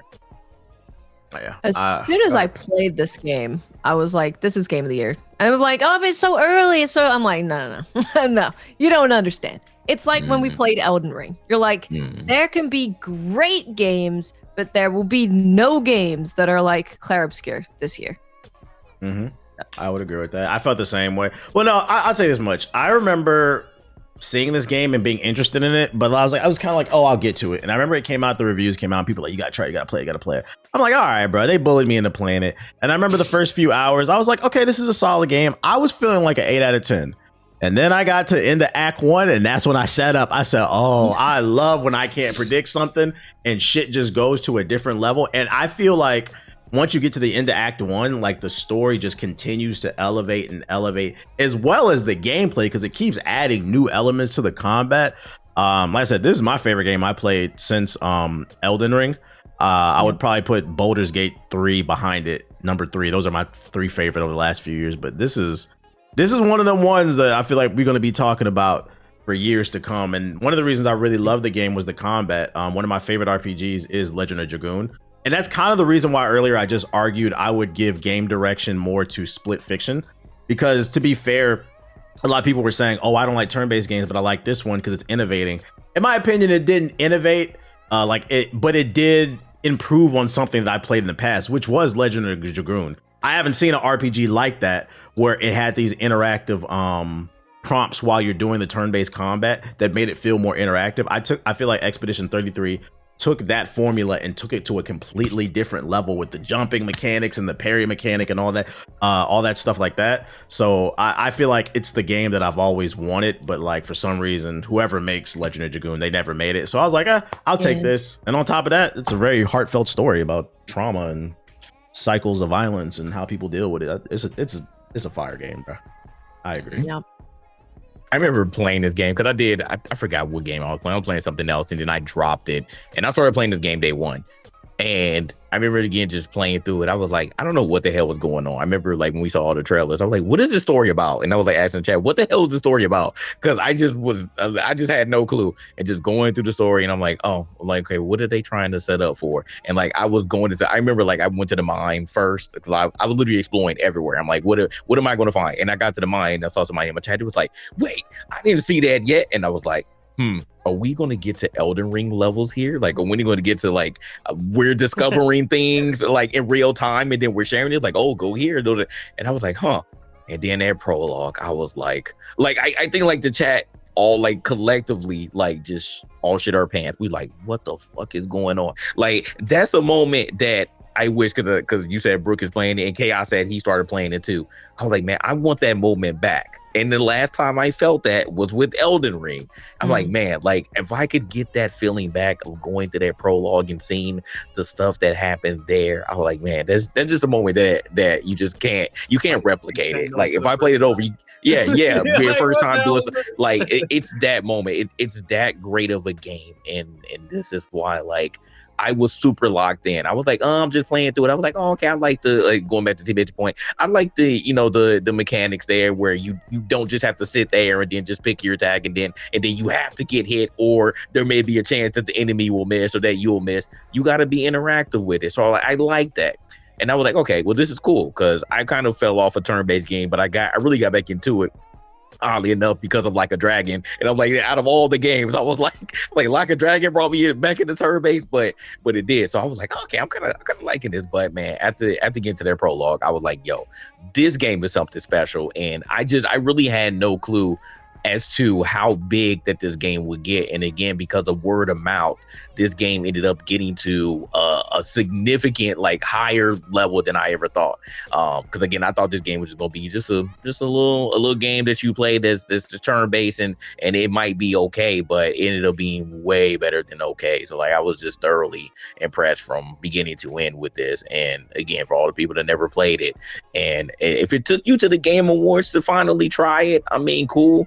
But I want people to go into it, like, going back to TVH's point and Juan's point about the people who are playing it only because, like, but you're already going into the game with a negative notion. I want people to truly go into the game, like, genuinely wanting to give it a shot, like, give it a fair shot and see how it is. Because, I mean, if you like any type of stories, like just any story game, period, I think that anybody will understand and understand why this game got as many awards as it got, and why this is truly a labor of love, playing this game, not only just from the gameplay but from the story. Can I say, like, this game is so good, I actually feel bad for the developers, because I feel like they dropped the miseducation of Lauryn Hill. Like, how the fuck do you? No, real shit. How do you top that? When their next game comes, like, the standard is going to be so goddamn high, and because they're just going to compare it to this, and like, I don't. It's a good problem to have, but I don't want that problem. So shout out to Sandfall Interactive. That's all I gotta say, bro. Your first go, that's gotta suck. What's the name?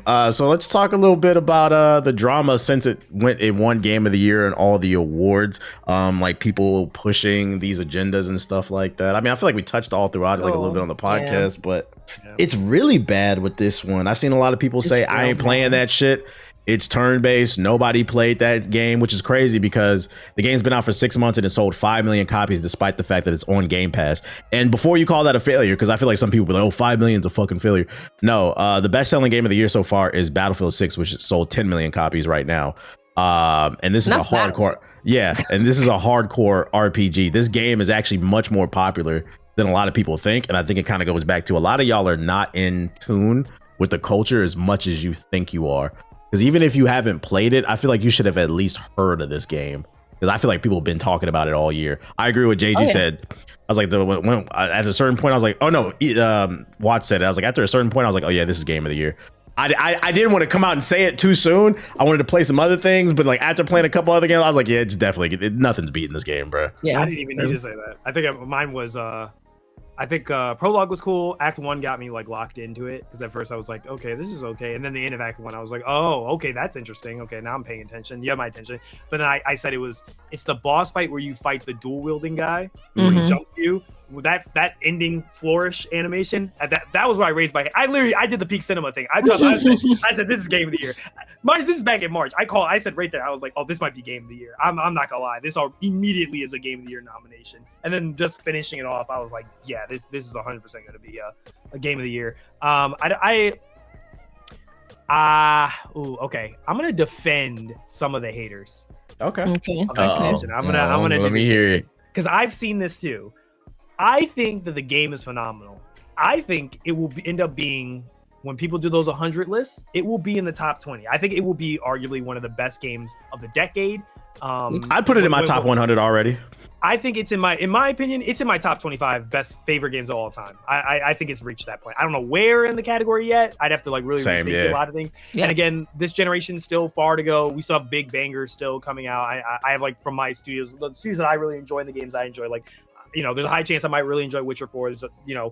I really love Cyberpunk. There's a second Cyberpunk where, there's a bunch of possibilities of like more games that are probably going to come out. Baldur's Gate was phenomenal. On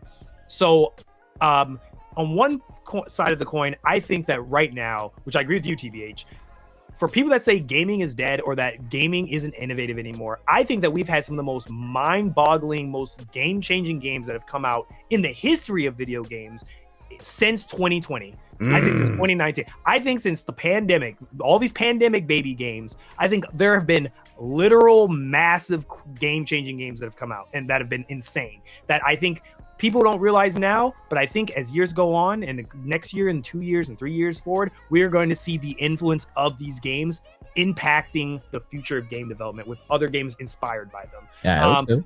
You saw it now with somebody. They have a game they're calling Great Value. I predict 10 years from now, somebody's going to say Expedition 33 inspired my game. I guarantee you someone will make a game inspired by Expedition 33. I guarantee it. We're going to see probably another turn-based game that's going to be using a parry. I guarantee it's going to happen, and they're going to say, hey, we were inspired by Expedition 33. I guarantee you the Baldur's Gate, the whole rise of the CRPG and that sort of and turn-based combat, I think, as you've probably seen now, even it's already been said before, even with Elden Ring, we have literally juggernauts in the industry. Both Neil Druckmann had given literally a call out to Elden Ring and said it inspired their newest game they're working on from a game design standpoint. We got literally the OG from Final Fantasy telling you straight up, saying, I am inspired. I've been inspired by the creativity of Expedition, and that I wouldn't be shocked if the next Final Fantasy goes back to being turn-based because of they've literally been hanging out.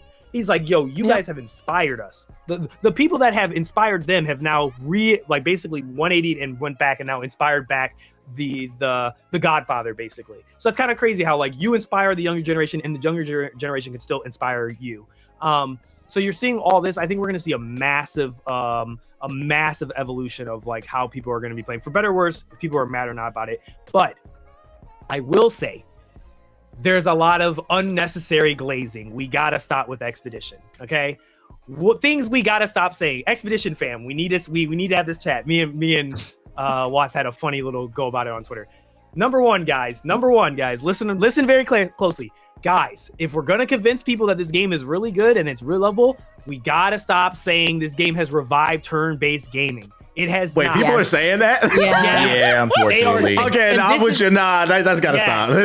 There are people who are glaziness to act like it has revolutionized turn-based gaming. Metaphor came out last year. Like, what? Yes. Baldur's Gate 3 won Baldur's Gate 3. Like, nah, we're not letting that rock. We just said Like a Dragon. Y'all ain't playing it out.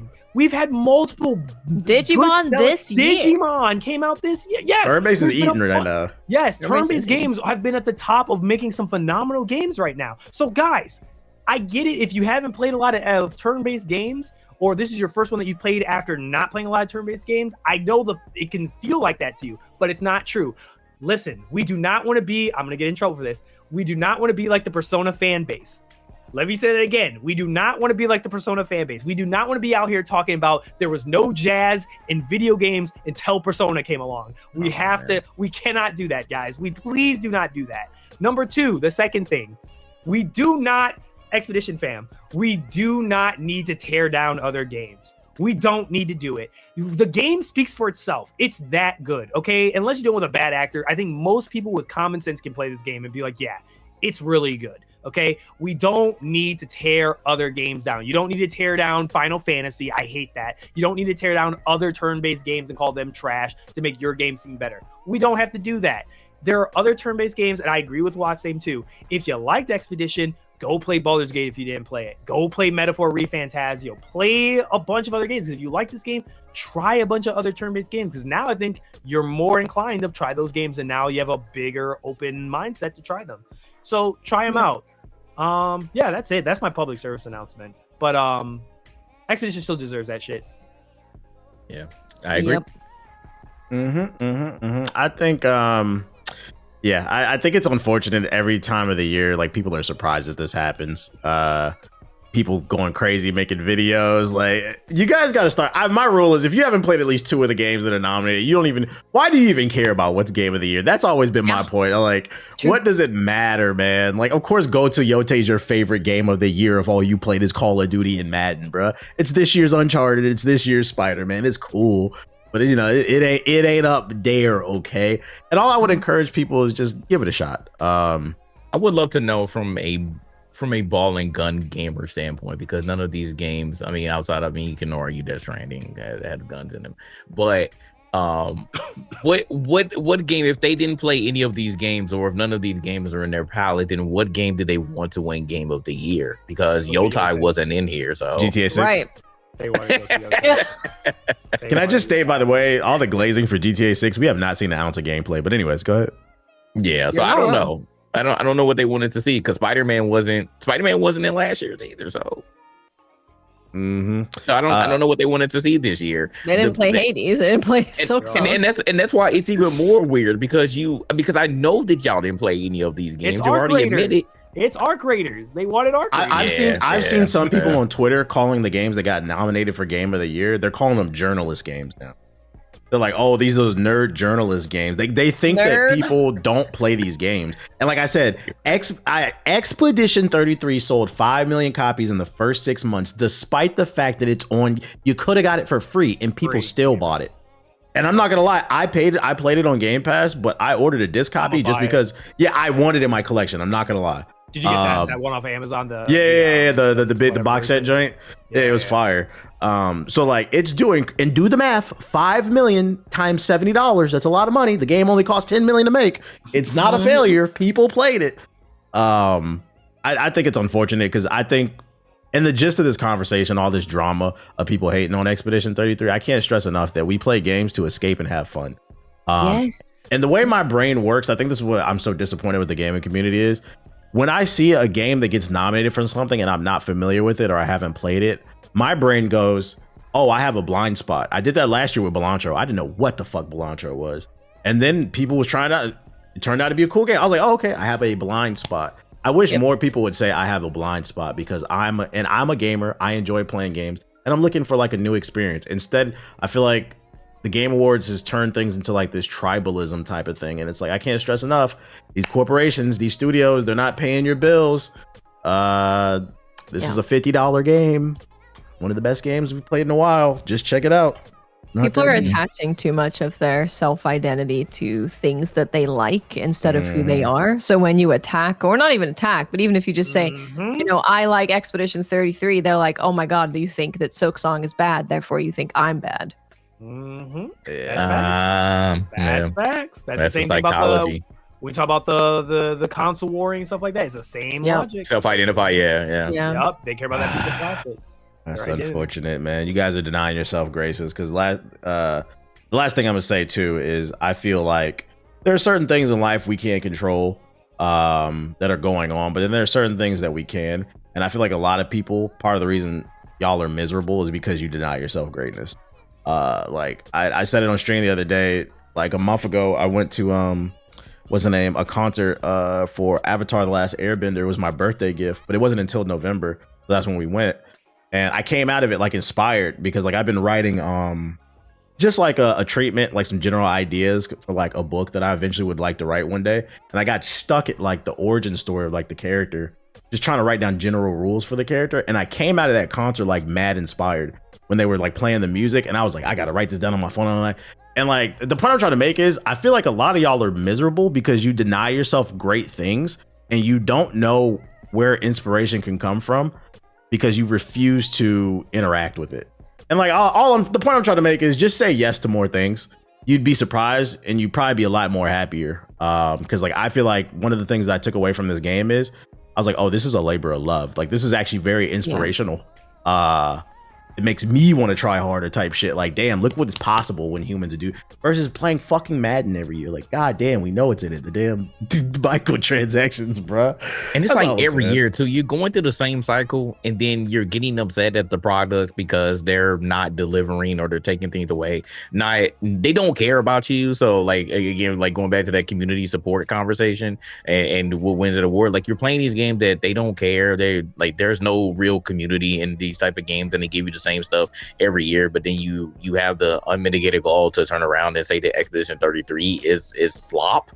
And I'm like, do we like again? We're trying to change the definition of what slop means when this is their first game and it's won all of these awards. You had a nerve to try to call it slop. Versus I think it's because it was on the Unreal Engine 5, which is they funny. Say that too. And it's one of the most optimized games I played this year. I didn't have no problems with it. It's not slop. They literally came out with memes like the I don't even know what you called it, but like the white man in the basement, and they had the medals on, and it was like Unreal. I was like, bro, y'all really coming up with memes trying to convince everybody else that this game was slop just because it uses an engine that you may or may not enjoy. So like again, these weird ass agendas on games that you have never played and refuse to play. And going back to TBH's point, you're denying yourself of something that could potentially make you feel better or get inspired. And again, we are just playing video games, y'all. We're just playing video games. But I think I'm about to start, because I think the Ethos and now Wise have said some really good points. And I remember Ethos when he made a whole video about people who cannot stop playing certain video games, because again we're getting into this. They cannot stop playing certain video games because it's literally their psychology now, and they feel like they put so much time and money into these games that they just literally cannot let it go. The League of Legends, the Fortnite, the Grand Theft Auto, the Apexes. YBZ plays Apex all the time and he just can't stop, and I make fun of him every single time he comes to my chat talking about let's play some freaking Apex, and I'm like, no, get out of here.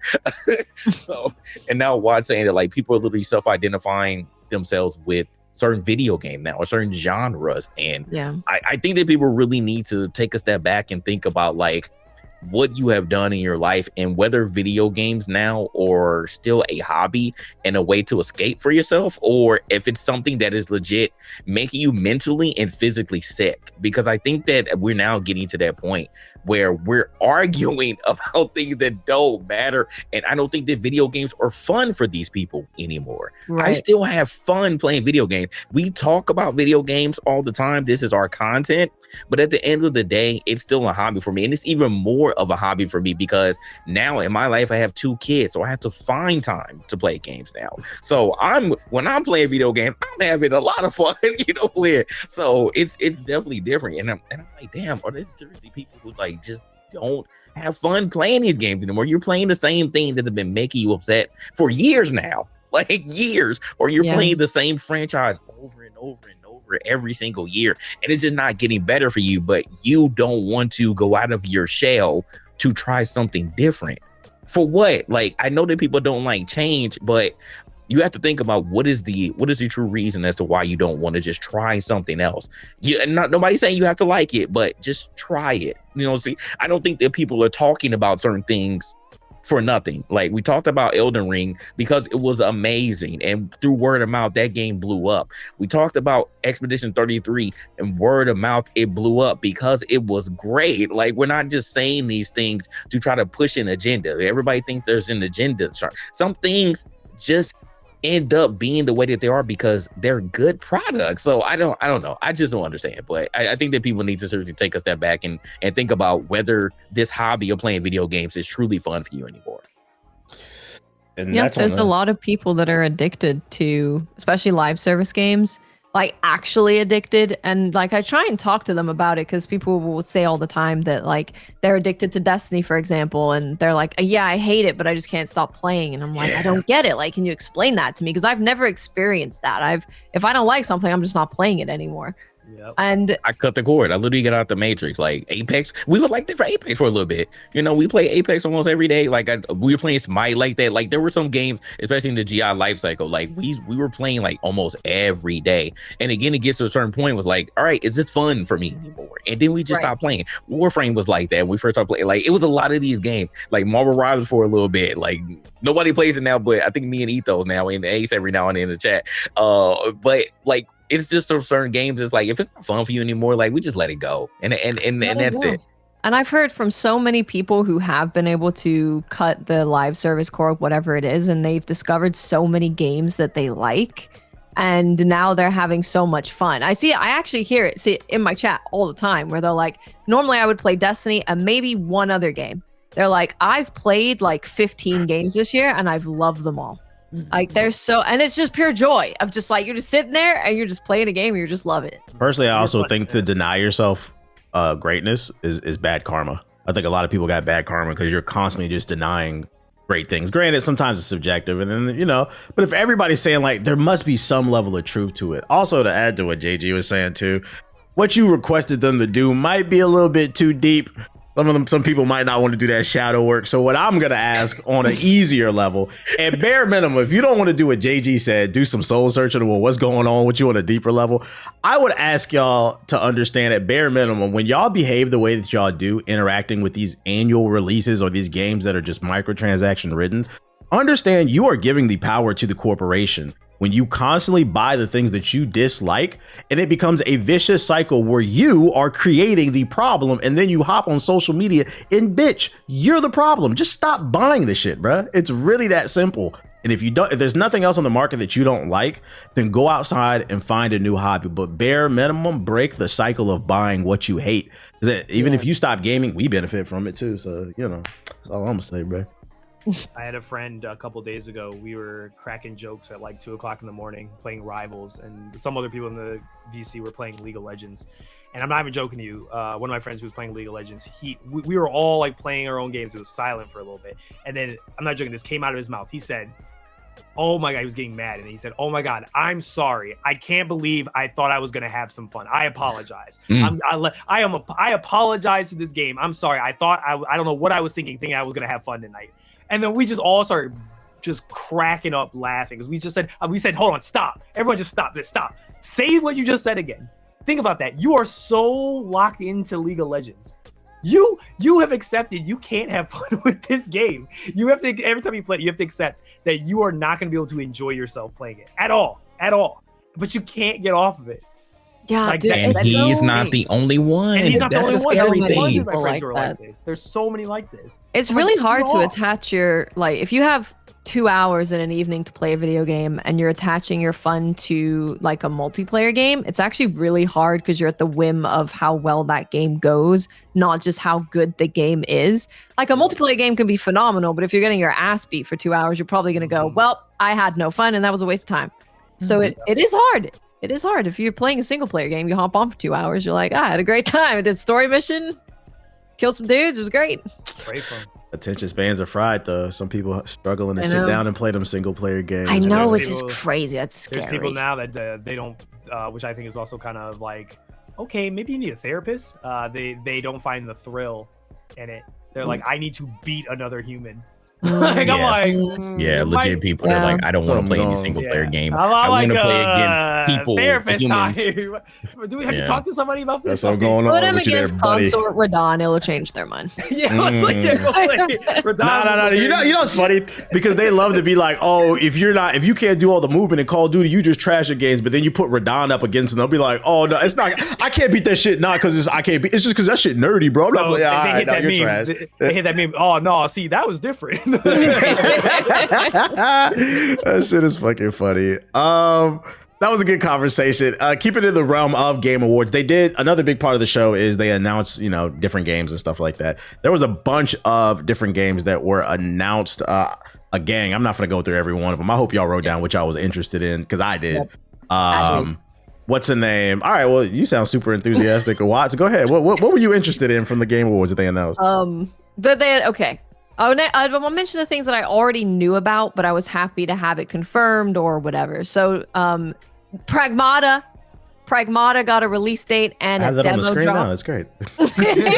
Perfect timing.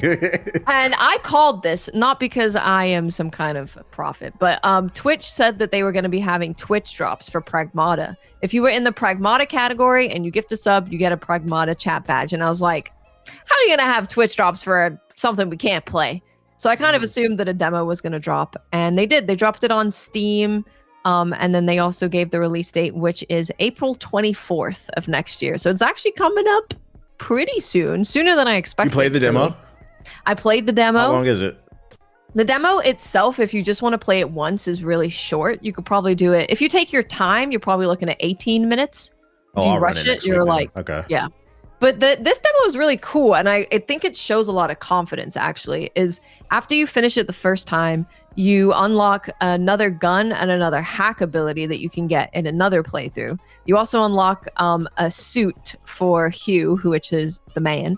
And then there's also multiple different endings. Like, depending on what you do throughout the demo, there will be a different drawing that the girl Diana draws and shows you. So I did a run where I didn't shoot my gun at all. I just killed everything with her hack, and you got a different picture. So I was like, that's actually a really interesting way of doing it. Of like, they gave you a time so you could speed run it if you want to. They give you different ending pictures so you can go and like try and find out all of them if you want to. And I'm seeing a lot of people on social media whose first time is getting their hands on it, and they are really happy with it.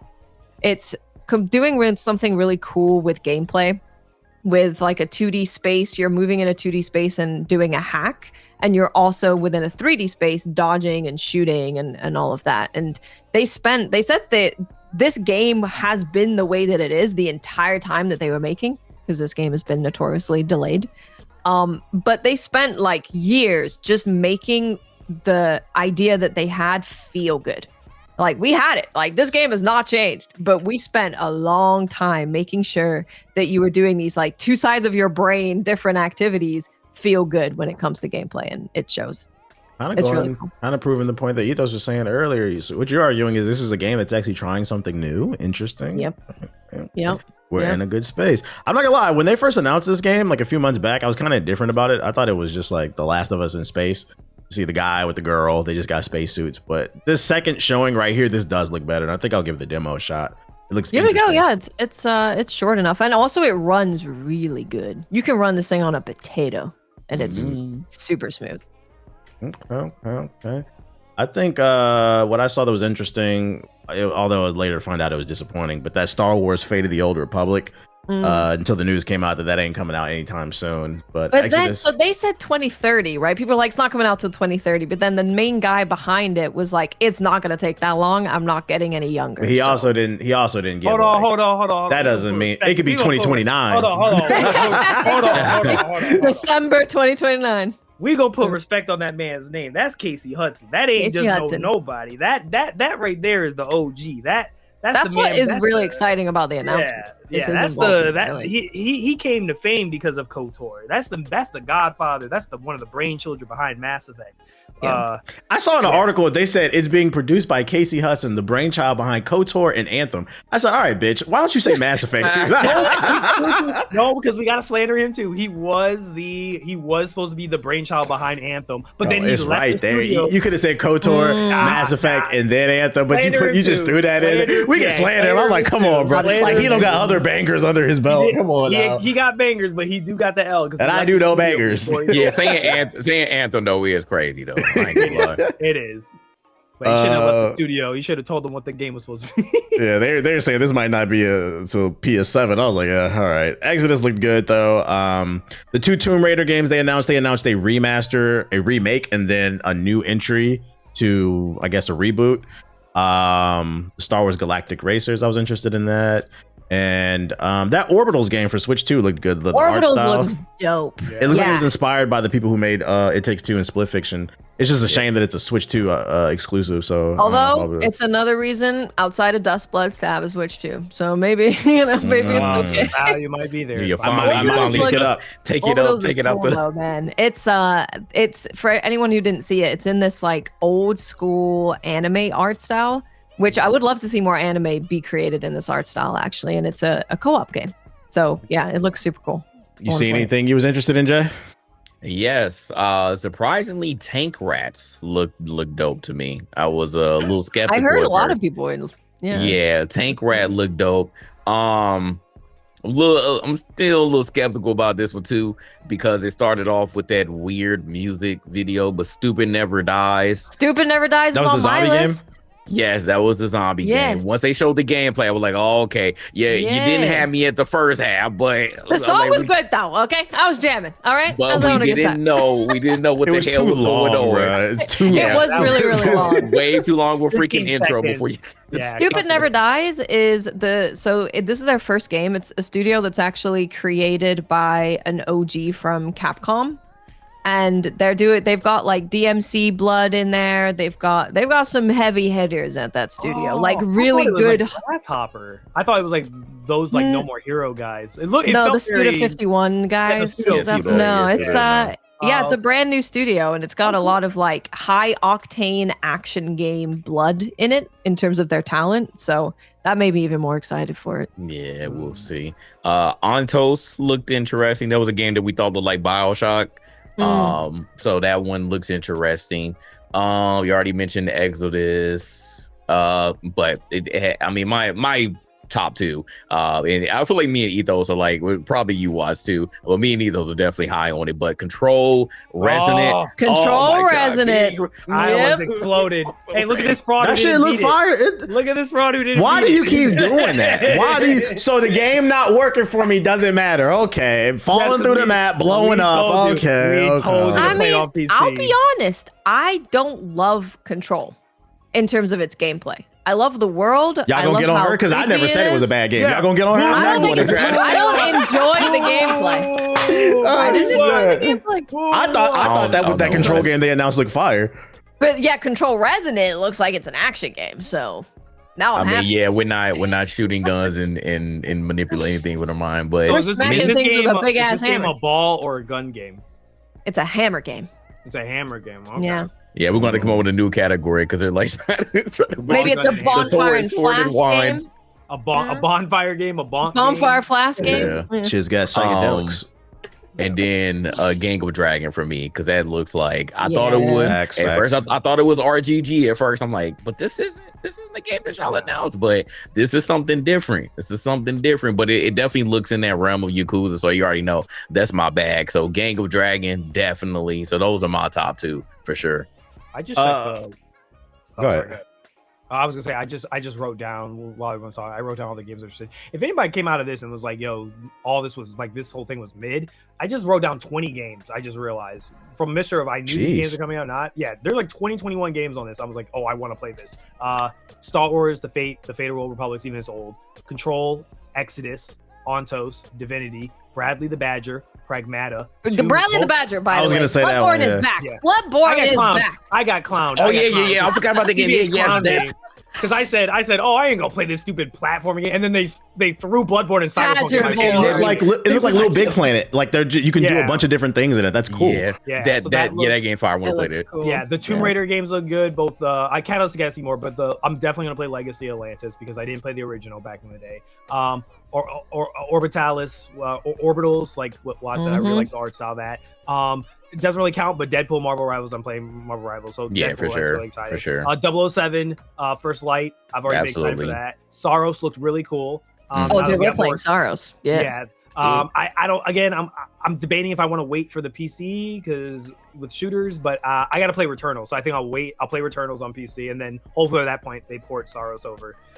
No Law, which people were calling dollar menu Cyberpunk. It's made by the people that did. How do you feel about that, Wise? Because we were on the fence about it. I was in about that too. I don't have it on my list. So that's a no. So it's just me. I'm probably not gonna play it. Yeah. And then this is just me stuff.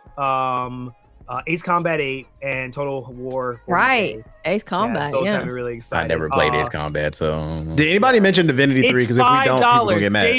I'm excited about Divinity. It's just there's no gameplay in that trailer. Yeah. The trailer, the cinematic trailer was dope. Very disgusting. Had a lot of demonic stuff. Can we say that? It was a lot of demonic stuff. Yeah, I reviewed that game, bro. Yeah, I was like, I don't really need to see this much about this level. But there was no gameplay. So, I don't know if anybody played the second one. The second one was really good. I remember I played with some friends from college. I'm excited for Larian's. I never next played game. Divinity, so It'll be fun. And they've said this game is bigger than the biggest game they've ever made. Well, for me to shill this thing really quick, please, if you have not played Ace Combat 7 is $5 right now on Steam. It has the Bandai sale. Please give it a try. I promise you. I co-signed that. I played 7. It actually is a good game. That's my first one I've ever played too, by the way. I was surprised I liked it. I never played Ace Combat. My friend Dan convinced me. He was like, try it. He's like, if you like Armor Core, you'll probably like this. I was like, I don't know. I'm not really that crazy about jets. I got into jets immediately. I was like, yo, this is so you know what? I'm a patriot after all. I definitely a patriot. It's just the way that it makes you feel immersed. The missions are really cool. It makes you feel like it gives the power fantasy like really well. And it makes you do some really cool missions. There's some really beautiful missions, like environment wise, when you're in the rain or something like that, or you're going through like clouds and you don't know what's behind you. And then this big, carrier is like in the distance and you're trying to shoot it down. Really cool stuff, really cinematic, really cool gameplay. Makes you feel like a badass. I really love that. And then Lego Batman. Lego Batman is gonna be good. That looks so good. It looks so good. Wait. So nobody cared Leon coming back to Resident Evil? It was I'm leaked not a by Resident Evil Sony. I don't really Look good to me. Sony leaks everything. I don't know how they managed to consistently upload promo footage. That's the thing is like, I knew Tomb Raider was going to be there. I knew it was going to be Divinity because like we saw the trademark get leaked and people found the trademark. So we knew that it was Divinity. We knew that Phantom Blade Zero was going to be there and release date. So like I wish they didn't do that. That's what I didn't like this year is there were so many things that they told us about ahead of time. And a lot of people took that as like, oh, so they're going to have some crazy stuff that they're announcing. And I don't think there was enough that we didn't know about because even though I knew Phantom Blade Zero was probably going to have their release date at the Game Awards, it would have been nice to watch that trailer and go, oh, release date? Instead of going, oh, here it is, finally. Tell me, when is it coming out? Please don't let it be February. Yeah. There was a couple though. I mean, like the both Star Wars games. I think those are like no one. I didn't see any leak or prediction about either Galactic Racer or that Old Republic was coming. Fate of the So yeah, because I do agree with the take that I think TBHU said. It was like, or maybe it was Watts. I can't remember. But the whole idea of like he should have swapped High Guard at the beginning of the show, and then he should have. Oh, we need to talk about High Guard. Yeah, Old Republic. I just want to point out how none of us brought up High Guard the entire. No, I'm going to talk about it next. I'm going to talk about it next. Shit. I'm not excited about it. I added Coven of the Chicken. Fucking funny, dude. You had Coven of the Chicken? It's cool, man. Little grandma got a little helmet on. That was cute as hell. It's gonna make me cry. Hold on. I'm gonna watch you play a lot. Before we even get to High Guard or that, nobody brought up Street Fighter. They showed the Street Fighter movie, bro. Don't care.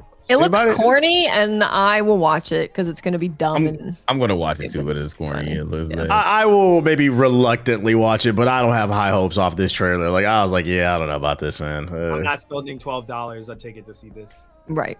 I'll watch it on my couch. Yeah. Yeah, I feel that. Straight to Netflix, straight to Hulu type shit. Mm-hmm. All right, then cool. Let's talk about the last major announcement then, which was a new PvP. No, wait. Oh, go ahead. Go, my bad. We have the next one coming up. Is from 66 people that left Respawn who have made Apex and Titanfall. And I've played it. And when you see it, you're going to want to play it too. I agree. I feel like Jeff, he fucked them over. He hyped it up at the end too much. She's talking about High Guard, which is a new first-person competitive PvP hero shooter made by some former Apex and Titanfall developers. I sat up in my seat because I was thinking, oh, okay, EA won't publish Titanfall, so maybe we'll get a spiritual successor. That's what we all thought. Yeah. No, instead we got this game called High Guard, which looks like Valorant had a baby with Apex and a bunch of other stuff like Overwatch. Just name every goddamn hero shooter and it looks like it. The only reason I'm going to try this game is because it's free to play. If this was a $70 game, I wouldn't be playing it. Oh, absolutely. I've watched this trailer probably like 10 times. And the reason that I did that is because at the Game Awards, right, my feelings about this game were contextualized with it being the final announcement, which normally we're expecting like FromSoft, a God of War game. We're expecting like high up their stuff. And I wanted to separate my feeling of like the Game Awards, it being the final announcement, to watching it. I think the gameplay looks cool. I know the gunplay is going to be good.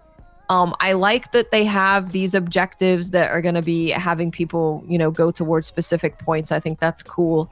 I don't like the way any of the characters look. I don't see any of these characters and go, I want to be a main. And I also don't super dig the style of the game. I started calling it shiny fantasy. Yeah, it's like a mix of fantasy, like high tech. It doesn't work. The mesh, it's kind of weird. I agree. Okay. Predictions now: is it going to be better or worse than Concord?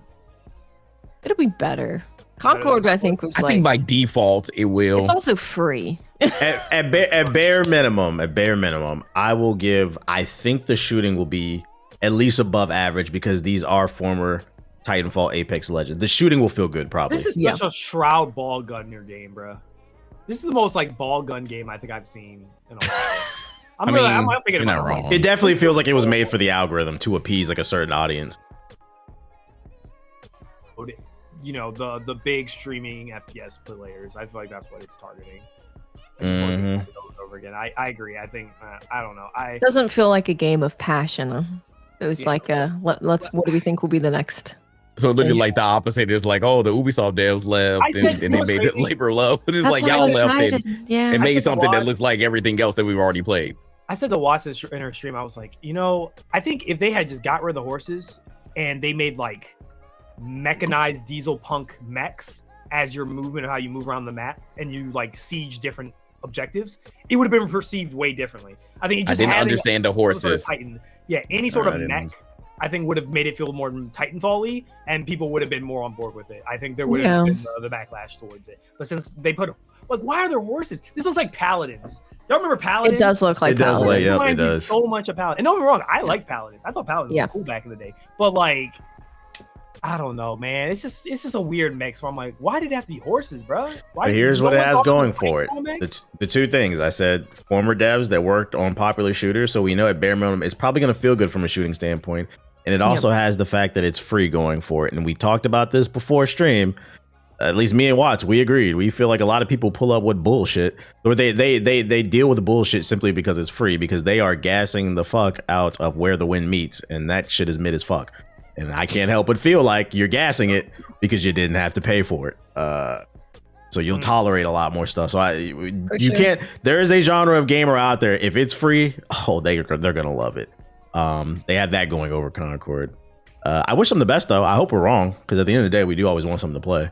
I always want people to win, man. I don't want them to like do all this work making a brand new studio, separating from Respawn, and then they just instantly die. I don't want that. It will be funny as hell if we all play and we're just like, hey, this is actually kind of fun. Kind of how we were about RedSec. Remember, we were just like, it happens. I want to play this bullshit. And then here we go. It's very possible that I could play it and find it fun, because I played Mecha Break and I was like, this is fun, and I played it for like 5 days, and then.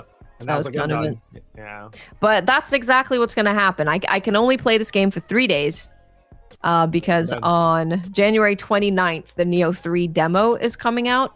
So Neo 3 comes out February 6th. Oh my god. But the Neo 3 demo, your progress carries over. So your created character, all the stuff you do, you're basically starting the game on January 29th. And then okay. Oh, Jesus. So much. It's gonna be interesting to see how that plays out. But overall, what would you guys rate the Game Awards? Because Jeff put out a poll on Twitter and he said, what would you rate it from A to F? And I think 37, the majority of percent of people voted a D, meaning most people did not like it. I personally gave it a B. I give it like a 7.5. Like I thought if he just cuts out the fat of the gacha games and the ads, like I know he's got bills to pay, but it's OD. Over that, I thought it was a fun show. Yeah, I actually thought in terms of the whole presentation of everything this year, I think they hit a really good ratio of developers talking, awards, and like trailers. I think that was really good. So, yeah, and they had some big stuff. I mean, for me personally, it's just there's nothing that they could really announce because all of my dreams have already come true. So, must be nice. Neo 3 is coming. Must be. Phantom Blade Zero release date. What would you rate it, Ethos? I agree with Watts. I give it like an 8. 7.8, 8, no, somewhere around there. Jay? Yeah, I said on stream, I'll give it a 7. On this poll, I gave it a B. I'm gonna feel the exact same way. I really wish that this show would be cut down to 2 hours. I think the 2 hours would be much better than 3 hours, especially if we're gonna run through some of the awards, like because they didn't announce every single award. They didn't have announced for everything. So I was like, if you're gonna run through stuff like that, like I feel like you needed to put a little bit more time into a couple of other awards and have someone actually run through the nominees and go through that part. Because like, it would have been nice, like, even though, which is super weird, like when you talk about like stream of the year, like Most Critical One, did y'all see his reaction? Yeah. He said, please God, don't. Please, anyone. Yeah, he said, please God, don't. And then like he paused when he got chosen, and then he was like, oh, well, that's cool. Like that was it. I'm like, bro, this dude is like, alrighty then. All right, okay. You lied. Yeah, so like things like that, like even though getting weird reaction like that, like they could have, at least actually had a presenter for like awards like that. So we could have done that, but like just get rid of the gotcha, bro, and all the freaking ads. We didn't need that. Fair enough. Keep doing your thing, Jeff. Keep improving. We like what you're doing, but there's always room for improvement. That is the Game Awards. The next thing we're going to talk about is, this was actually a big story a couple weeks ago, and that is that Steam is not done with hardware. They announced the Steam Machine, which is version 2.0. Previously, they basically licensed out the idea to different PC manufacturers, and there were a bunch of different configurations for the original Steam Machine. In my opinion, that's why it failed. They tried to penetrate the console market, and they gave these difficult PC configurations that just confused, I think, the console gamer. Instead, they're coming out with this cube console that has one set of specs. It's called the Steam Machine. They're calling it a PC console hybrid. It'll have Steam OS in it, so it'll be running Linux. So basically, you'll be able to play any of your games on Steam with a big interface, super simple like a console. But if you want, you can go into the settings and you can boot it as a traditional PC and customize a little bit more. They're saying it'll be a mid-tier PC that'll be able to run most games at 4K 60 FPS. I don't know if I believe that, but this got the internet excited. We just don't know the price.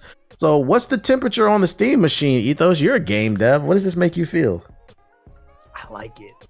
I want one, shockingly. I think the Steam Deck taught Valve a lot of very important lessons, and because of its success. And I think now they're taking those successes and those lessons they learned from, from the Steam Deck, and now they're applying it to 6 times more powerful than the Steam Deck, by the way.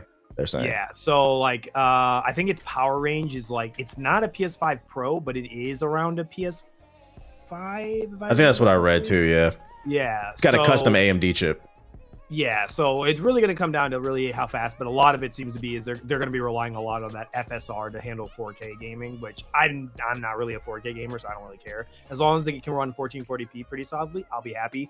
I want a machine like this just because there are times like where I have my Steam Deck, right? And I was like, oh yeah, if I could have played this on my couch or something like that with my like TV, I'd be cool to have that option where I can just alternate between, okay, I'm sitting up in my chair at my PC, now I'm sitting back, on the couch in my living room, and then, whether I'm out somewhere else or I'm, in my room or something like that, then, I'm pulling out my Steam Deck, depending on the game. So I think just having that flexibility is really good.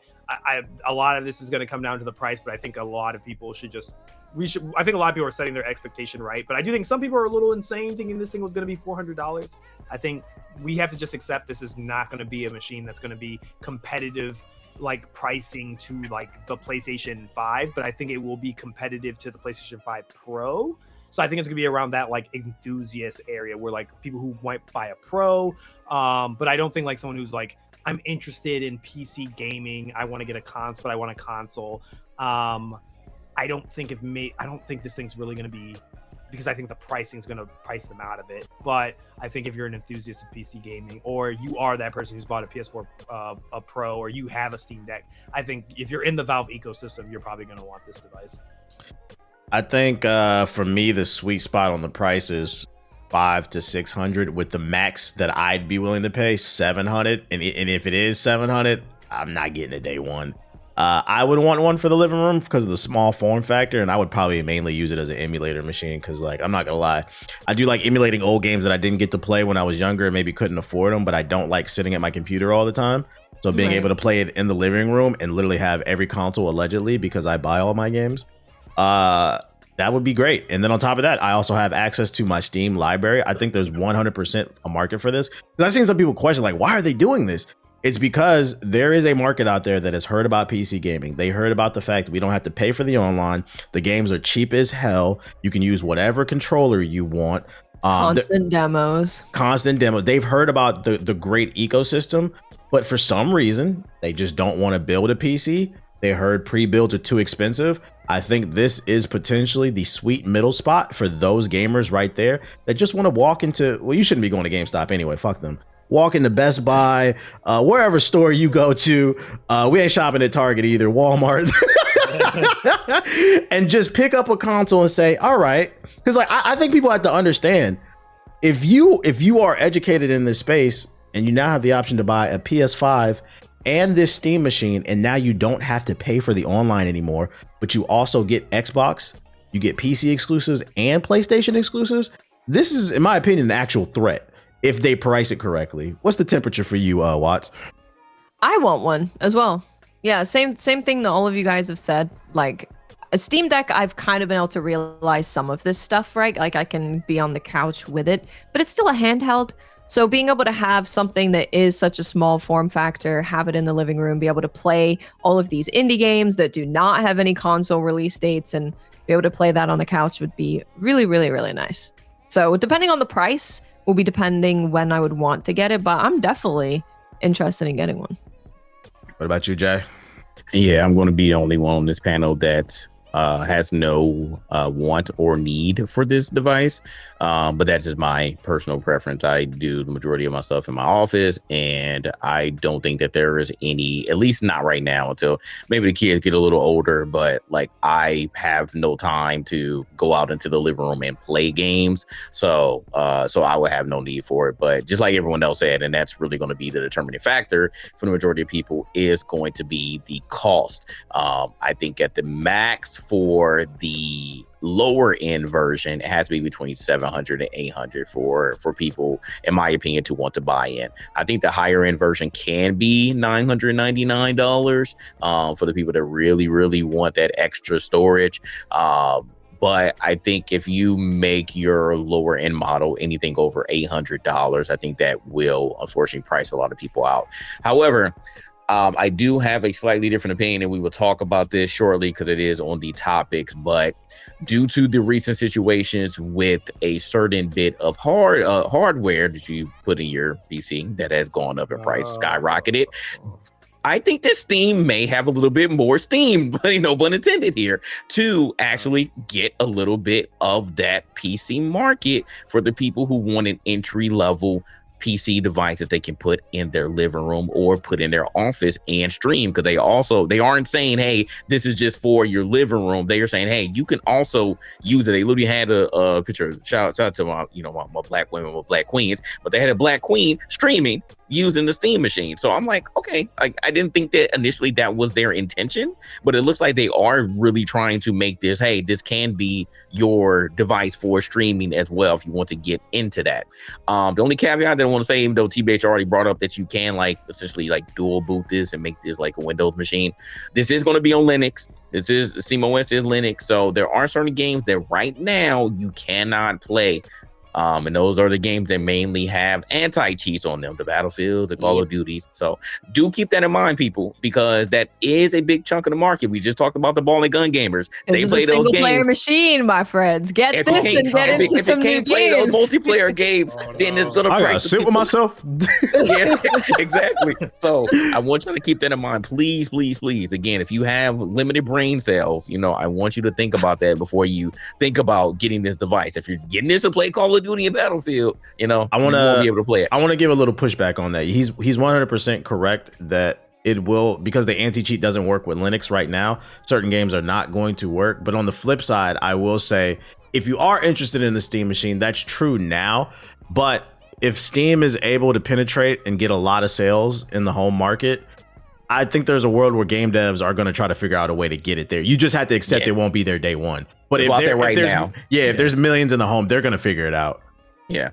So yeah, going back to my original point, like if this situation with PC parts does not get any better, if there's not a solution and things don't go down, because like we're in this weird administration right now, just things are totally messed up going way out right now. We'll see how that goes. So if things don't get any better, like that's always been the argument as to why I don't want to get a PC. Man, it's a lot, man. It costs a lot to get a pre-build or to build one myself. Then I think that the Steam Machine F, again, they price it correctly. I think this would entice, a bit more people to actually consider getting that device. So we'll see. Also, since we're talking about the Steam Machine, I thought this was very interesting because this article came out literally like a day or two after the Steam Machine was announced. Take this with a grain of salt. This is just a rumor floating around, but an Xbox insider claims that PlayStation could be pulling back support for their exclusives on PC. And if this turns out to be true, the timing on this announcement would be immaculate. I read the article and it states that the anonymous source said that Sony's considering pulling back support for the PC because the sales aren't where they need to be. And this is why I find this to be interesting, because I could have swore like a year ago, I read an article saying the sales were great on PC. So if this turns out to be true, it sounds to me like they're just threatened by the Steam Machine because they don't want people playing Spider-Man 2 on a Steam Machine, basically, which would be, I don't know, stupid. So I would take this with a grain of salt. I don't know if I believe this one, but it would be crazy that actually happened after this announcement. Yeah. Why wouldn't Sony want more money? And what numbers, theoretically, would they be looking for here? Because we've seen multiple times when PlayStation exclusives finally reach the PC, they're in the top 10 on the Steam chart. So they're definitely selling. So what is this magical number that they would be looking for if this is true? Like, I feel like that would be a detriment if they would pull back on this. And again, I don't think that if this is true, I don't think it will be due to the numbers. I think it would be because they're threatened by the Steam Machine. But at the end of the day, I mean, it that isn't the only way that you can get games on your PC. So, I mean, the Steam part, like if they would be threatened by Steam, like and take it off of Steam, that's one thing that's still really alienating the part of that audience, the PC audience. But I mean, that would still be dumb in my opinion, because you're definitely selling when these exclusives eventually reach the PC. People do care about them, and there are people that literally do not own any PlayStation consoles, and they will wait for these games to come on the PC, and they're actually happy, and they will buy them. They have bought them, so that just doesn't make sense to me. So I'm hoping that this is just a weird rumor that isn't true. Speaking of numbers, I wonder what the number would be for Netflix to give a damn about Warner Bros. Games. Have y'all seen this article? Yeah, story? I know about the story. Yeah. So for those unaware, currently Netflix and Paramount are in a head-to-head clash to try to purchase Warner Bros. Property, because they're going bankrupt. And right now, there's basically a handshake between Warner Bros. And Netflix. I've seen a lot of people kind of misreading the article. It takes like 12 to 18 months because the government has to approve of it, because now they're trying to argue, antitrust, monopoly type shit. So this deal is not 100%, but there is a handshake between Netflix and Warner Bros. And if this deal goes through in the next year, what's going to happen is Warner Bros. Will be under Netflix, which also means their game division. So games like Batman Arkham, Mortal Kombat, Harry Potter, Shadow of Mordor, Shadow of War, these games would be under Netflix's umbrella. And what's interesting about this is they released a statement basically saying that when they went to try to buy out Warner Bros., the games division wasn't even in consideration. So basically they bought it for the TV and the movies. They weren't even thinking about this. And I'm curious to know, what does this mean for Warner Bros. Games? Like, what are your thoughts on this, Ethos? They might be cooked. Why wouldn't they want Suicide Squad? Like, why that was I think it's just Netflix doesn't know the gaming market well, my guess is, or they have a gaming market clearly, because it's like, well, they have games on their app. They're awful. Yeah, but my thing is, like, Hogwarts Legacy was like the biggest selling game last year. It was like one of the top two. It was the biggest game in the US. Yeah. So I'm like, I think they're gonna realize they don't have a gold mine on their hands, and maybe they'll realize, they're already rebooting the Harry Potter series with like a new series. So if they're already doing that, maybe we should be doing some tie-in video games or timing our video games with those TV series so we can make like a lot of money. So look, I've said before, they need to get on that absolute Batman. They need to make a game for that. They need to make another Hogwarts game. They need to make Shadow of Mordor 3. There's like a lot of potential bangers that they have that they've Resurrect the Nemesis, no? Yeah, resurrect that. Yeah. Wonder Woman. Dude. I mean, I could see a world where, like, yeah, you boot up a game and you see the Netflix end pop up on your screen when it's booting it up.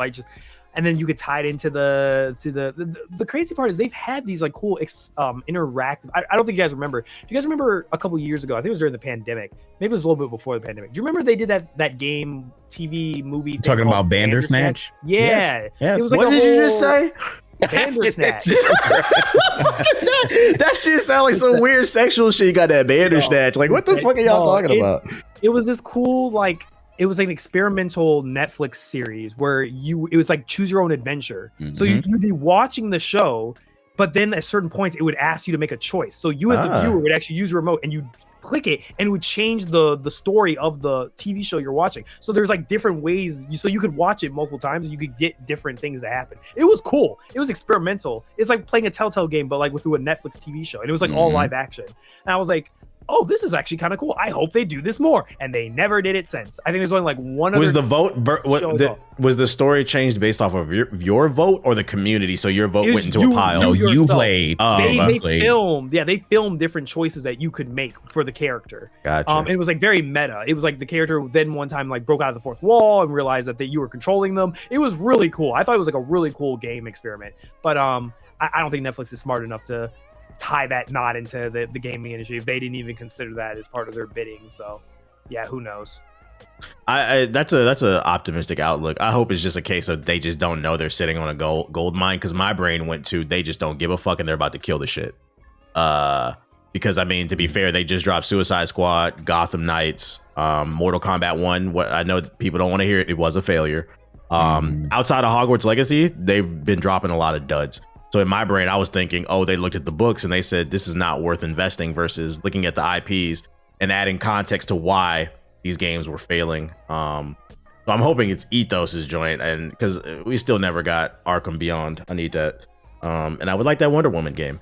They could do a lot of different games. Warner Bros. Owns so many different IPs, and I think what it comes down to is their CEO at that time just didn't understand the gaming space, and just kept ordering things that. Because friendly reminder, to be fair to the devs, I don't know if y'all read the articles. Rocksteady did not want to make Suicide Squad a live service game.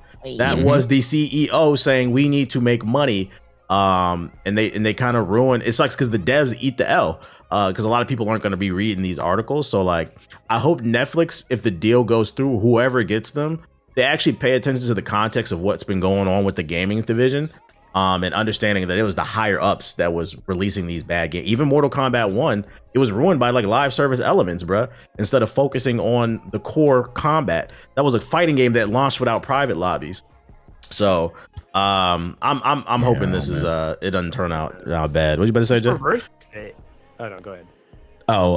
Yeah, Netflix needs to not fumble this, because like I don't want the CEO being on some like I just don't understand the gaming division. Like if you're trying to still be in this gaming space with Netflix, you have failed in outside of again doing the experimental Bandersnatch. You have like mobile games on there. It's funny because I see San Andreas on there all the time. I'm like, who wants to play San Andreas on the Netflix app? Like I just don't get it. So like you literally have the opportunity to like revive or revitalize or even at this point start up your actual Netflix gaming division. So like don't be either disrespectful, dismissive, or just plain ignorant as to what you are potentially getting here. Like you can literally at this point you can't do any worse than David Slasso. I'm gonna correct T-Bash. He said that they made some bad decisions in the gaming. This dude made bad decisions with everything, bro. David Slasso was the worst CEO ever, bro. Ever. Shit. Like gaming, movies, TV, everything. He just did not do a good job. He was terrible at it. Like let's keep it a buck. He didn't know how to do anything. So like, yeah, it sucks because again, we're talking about gaming. He knew how to change the title of HBO to Max and then change it back. Oh yeah, right. Like so it was dumb. So yeah, I don't want Netflix to fumble this day. If they inevitably get this and everything goes through, please understand what you have and the IPs that you have. You can literally do anything, and I don't think you could do worse than David Slossoff has done in the past few years with all the freaking franchises and IPs at WB outside of Hogwarts. Hogwarts is literally the only thing, and that's just because I'm going to argue at this point. It was literally because it's Harry Potter. Exactly, Watts. Because it's Harry Potter. Like you failed at everything else, but like you have the opportunity, Netflix or whoever gets it to revitalize the IP because you have some really nice IPs there. Crazy part is you have a bunch of TV show IPs. Stranger Things, hello? Everything, bro. You could literally make Warner Bros. make so your Netflix exclusives into Stranger Things video game. I think Stranger Things is massive. It's a huge, there's a massive community, and they tie into video games. So I know they had Telltale. They made a license deal with Telltale to do that, but I don't think that went anywhere. I think they closed down, right? Didn't they? Yeah, they did. Telltale, yeah, unfortunately. So that means like you had the groundwork for it. Hopefully you have the assets for it since Telltale's gone. So like have Warner Bros. Make a new Telltale game. I don't know. That Nemesis system is never getting used. Man, ever. Netflix is like, what's a video game? They're not even going to know that they have the Nemesis system. You know what? Maybe they forget and it goes into public domain and someone can use it. Yeah. That's our only hope. Doesn't it take like 100 years for something to go into public domain? I have no idea what their copyright thing is. It's going to take forever. I say challenge them. Do it. Make it. I dare you. Netflix gets it. Yeah, just imagine if Netflix gets. We talked about this before. If Netflix gets it and they don't know what they have, somebody just do it. Just do it. That's true. Go ahead, Power World. Power World. Yeah, have it be if it's a Chinese game, they're free. You can't That's touch a fair those guys. point. If they didn't look at the games they had and what they're doing, they damn for sure ain't looking at the patent. They don't know what patents are. They probably don't even understand what the patented game mechanic. Yeah, that's actually a good point. You might be able to steal it. Shadow of Mordor, like, come on, man. I don't know what y'all got, bro. That's fucking funny, dude. That whole situation sucks because I don't know how that's gonna play out. But we gonna see. We're gonna keep our ear to the street on that one. Here's some news for the elite ball and gun gamers out there. The British government is investigating Rockstar. They're specifically their London division, because for those unaware, they're being accused of union busting. 30 to 40 employees recently got fired because they had a private chat in the Discord trying to organize employees to form a union for better pay, better treatment, better healthcare, all that shit, which I learned from this article that is actually, you're allowed to join a union as a part of their law in the UK. I said, damn, it must be nice to have a government that cares about you. But anyways, apparently the UK government is looking into Rockstar, investigating to see if the rights of these workers were violated, and if so, Rockstar is going to be punished, which is interesting because you also have people striking. Will this delay the game? I don't know. From my understanding, GTA 6 is already done. They're just optimizing it. But don't be surprised. How we feeling about the y'all? You think it's possible union busting is going on, Ethos? Oh, I 100% believe that they probably. I 100% believe. I do too. I 100% believe that the developers are out there that are saying what happened. It makes no sense that they would just like, oh yeah, we were just in a Discord call and we weren't union busting. We were leaking Rockstar, like, GTA 6. Like it just doesn't make sense. It's like where's because for those unaware, Rockstar recently replied and they said the reason they got fired, it wasn't because of union busting. They were leaking Grand Theft Auto footage. So then my mind goes to, well, where's the footage at?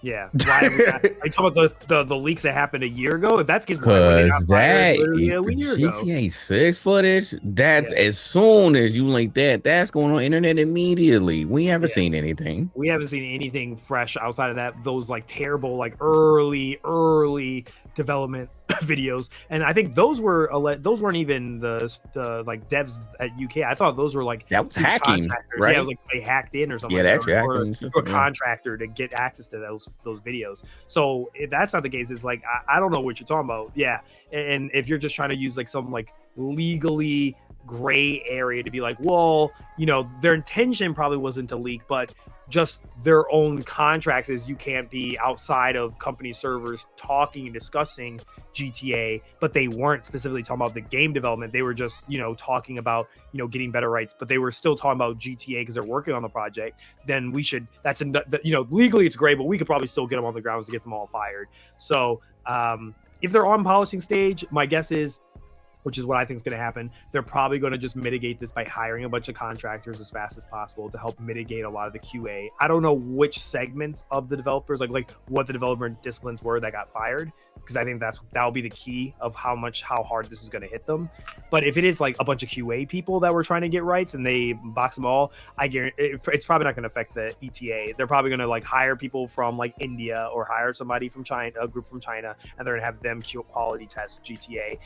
But I do think if it's other disciplines, like more specifically programmers specifically, I think you will either see a delay or you're going to see, which might be worse, they don't delay it, but there will be a visible lack of polish with the game, as in like there probably will be bugs and glitches day one from a result of the boycotts. So yeah, you've been updated, ball and gun gamers. I'm of the good luck. No, your hopes and dreams are in it. I'm of the proponent of let the devs get paid. People, the ball and gun gamers act like this is the second coming of Christ. Y'all really love this franchise, and I'm the proponent of the people who make it deserve to be paid. For those unaware, the average developer, game dev, starting salary is $70,000, and it goes up to like 100 plus, which might sound like a lot, but it's not, because most of these studios are based in major cities where the cost of living is extremely high, such as London, all the various cities in California. Then you got like Austin, Texas. So when you compare it to the cost of living, a lot of people are living just above the poverty line, and some are living poverty. Then they're in the studio all day. They never leave. They don't get to see their family. Man, let them people get paid. I know y'all want Grand Theft Auto 6, but if it slows up shit, oh well, you'll be all right, because they need to be able to get fed. These people, unless they take the route of what Ethos was talking about, which in my opinion, you don't want it to go there, because I think it could potentially degrade the quality of the game. It should go to the people who have been making it. But anyways, that's just the Rockstar update. I thought this was funny news, because this is one of those moments where I found out I had a blind spot. Are you guys familiar with the Next Playground? I am, because I watched you watch it. So this previous Black Friday, Xbox was outsold by a little known Kinect style console known as the Next Playground. It is a $250 Android powered console that released in 2023. And it's basically just a little cube with a camera sensor in there, and it plays Android games, and it allows you to use your body. It's literally the Kinect. It's just like an Android version. It was on sale for it was on sale, not the Ouya, it's more powerful than that. It cost $200 during Black Friday. PS5 dominated the console sales, but the Next Playground came in second, past Microsoft's Xbox. And I was so confused reading this, because I'd never even heard of this thing. And then I pulled up the trailer for it, and I was like, yo, I'm not gonna lie, this is not bad. If I had a kid, I might consider getting this joint, bro. I was like, okay, I can see it. And then I found out that it has brand deals with Ninja Turtles and like Paramount. So they're doing like exclusive games for kids. It's specifically catered towards them. And I was like, well, that's why I didn't know about it, because it's made specifically for kids. What's going on? Why is a $200 cube dominating the living room over the Xbox, Jay? What's going on? I mean, that's a good question. I would love to know. Yeah, I mean, I found out about this, like, actually my wife told me as well. She was like, I've been thinking of getting my kids this thing called the Next, and I was like, what is that? And I looked at it, I was like, oh, it's subscription based, but it's just $250, and the kids could play it. So she was thinking about it. We still might copy it, but yeah, I don't know. I honestly wouldn't be able to tell you as to why this is selling more. Again, seeming that it came out of nowhere. I also had a blind spot. I had never heard of it at all. So, but looking at this commercial, it looks really cool. Again, it's catered more to kids or casual gamers. So, maybe that's it. Maybe the casual, couch, being right next to each other type of gamers coming back. Maybe we're going to see that coming back, because that's what Nintendo is still trying to be. But now even they're kind of leaning more towards the online, like their most recent like Mario Kart commercial. They're even trying to get out of the more like couch gaming realm. So we'll see. I don't know, but this is very interesting though that it outsold the Xbox. Ethos, you're looking hella perplexed on your camera. What's going on with that brain? I just can't believe what I'm witnessing.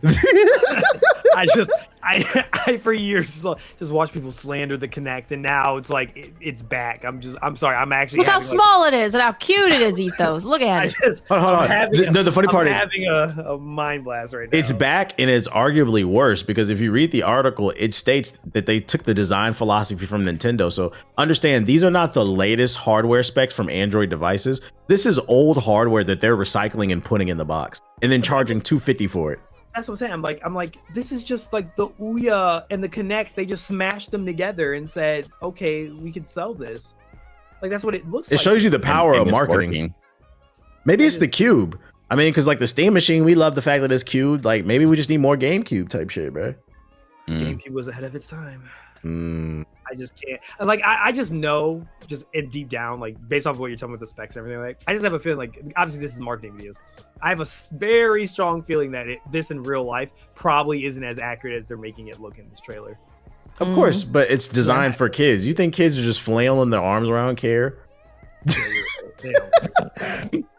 You got grown ass adults till this day, because I stand on the fact that like I hated the Wii era. The Wii, I'm about to piss a lot of that's people. Paramount, bro. They got Peppa Pig. I told you they got deals with Paramount. It has real backing. But I was talking about this on stream the other day. I was like, the Wii was one of the worst eras of gaming to me, and I feel like a lot of y'all just like that shit because y'all was little kids flailing your arms around. The Wii was full of fucking shovelware and just garbage. For every Twilight Princess, there was a million SpongeBob fucking arm flailing ass games, bruh. Harry Potter games. Yeah, and that shit wasn't even accurate. And people were trying to argue in the chat to me. No, it was no. The Wii got accurate when they added the Wiimote Plus attachment. Then it was, but the launch Wii, it was terrible. It didn't act.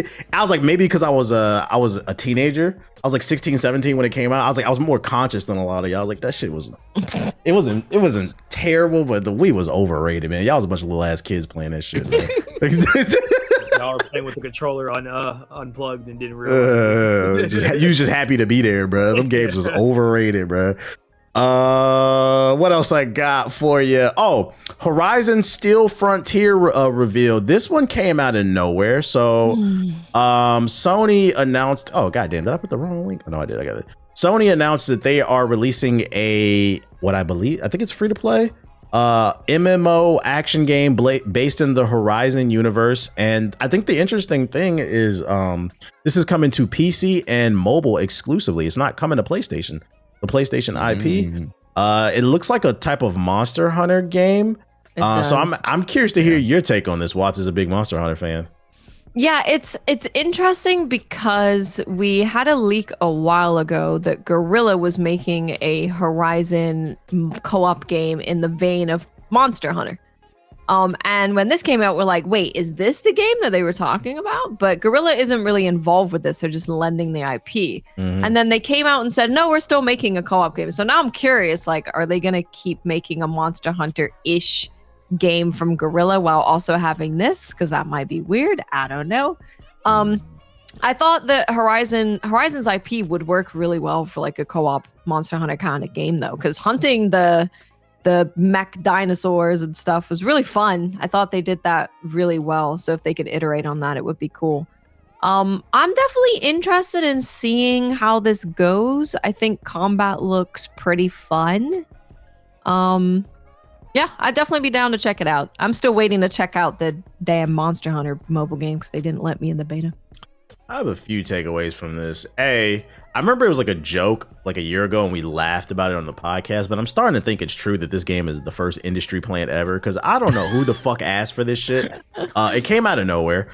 And then two, when I hear it's coming exclusively to PC and mobile, the first thing I think is a gacha game.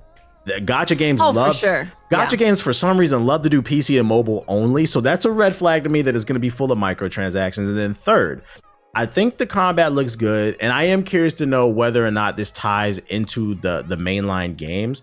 But what I'm concerned about just from seeing the gameplay is I didn't see any new monsters. These are all monsters that you can fight in the first two games, and I think they would have benefited if they would have just showed like a couple new monsters. I don't want to boot up this game with some friends and we're still fighting the same exact things we fought in the first two games. That would be really disappointing.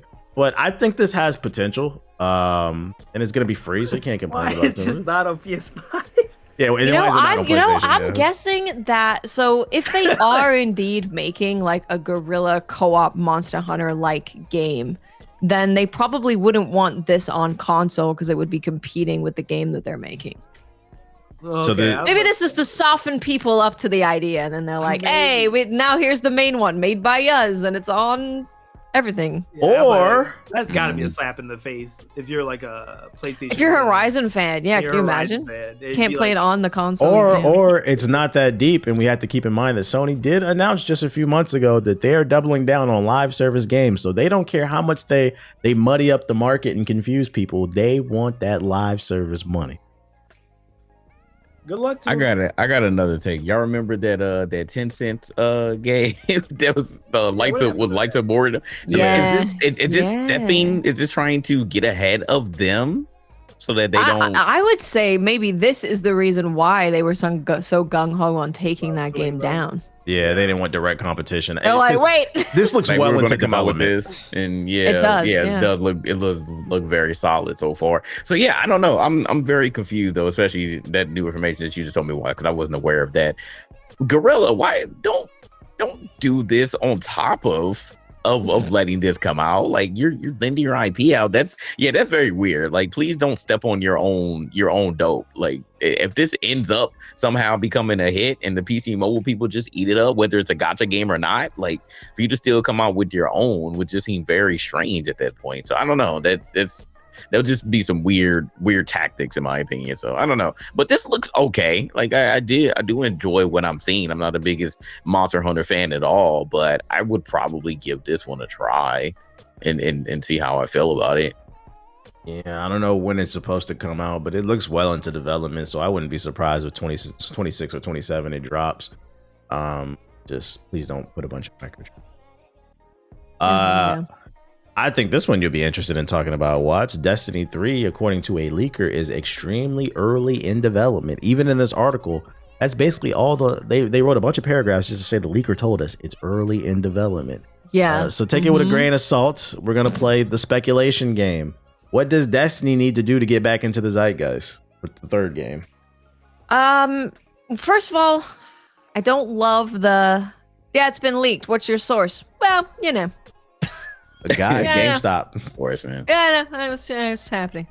Yeah, so I never like that because it's like we literally don't have a source. It's just some dude said that. Yeah, it's definitely happening.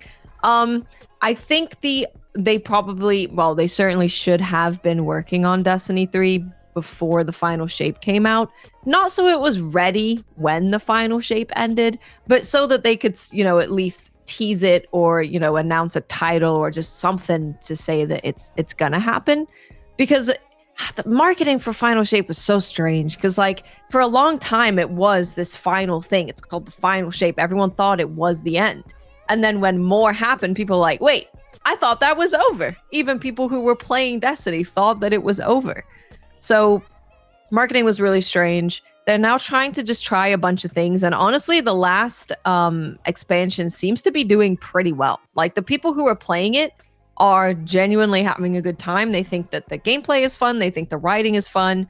But no one is checking back in to play it. So I think when you get to that point, you do need a Destiny 3. It's going to be such a large game to make. I think Bungie would need to focus on what game they are making and really dial into what that is. Because Destiny is a game where they're making so many different types of game and trying to appease so many people that when you do that, it's just impossible. You just can't do it.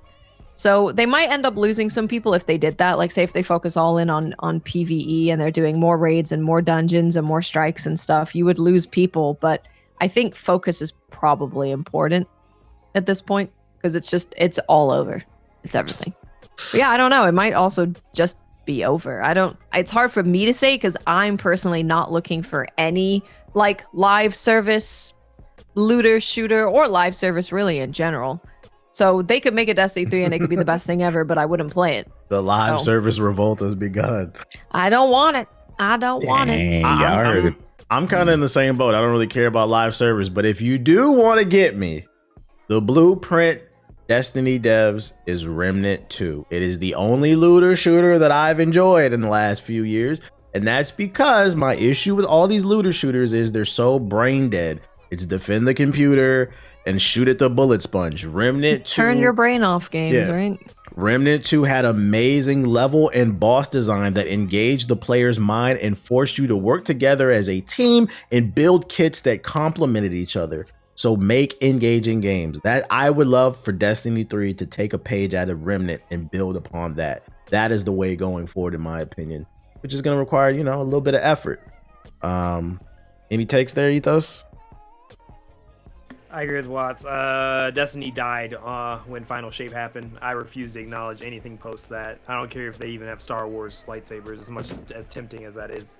I've stayed away from that evil. So, the third game, I don't know. I think I agree with the biggest thing is y'all got to decide if this is an MMO or not. I've had arguments with Destiny fans where I've told them, I was like, Bungie considers it an MMO. And they're like, no, it's not an MMO. I'm like, let's go to the Steam page and let's look and see what Destiny says. And then literally it says, it is an MMO. And I'm like, all right, look, either you got to go hardcore into the MMO, like you got to just full on make it an MMORPG, scale it since now you have new tech, then now it's a new thing. Even though we don't know the source of it, I'm more inclined to believe this is true. Because I think the everything has been leading to this point where effectively Bungie doesn't know what they're doing anymore. They fucked up with Marathon and they are in a hole right now with I think Parson left, right? The CEO, he got booted, so he's gone. So right now there's this big power vacuum right now, I think, in Bungie's leadership. And I think they appointed someone else. Luckily it's someone who's been there for a really long time. Yeah, so that's good. But I think the biggest problem has been at least from what I've heard, is a lot of it has been upper C-suite management that has caused a lot of Bungie's problems of them making very terrible choices and not taking accountability for those choices and throwing blame on each other. And then a lot of the middle people and people below, the people who are actually working and creatively building the game and something like that, they're unfortunately getting like screwed over by the indecisions of executives.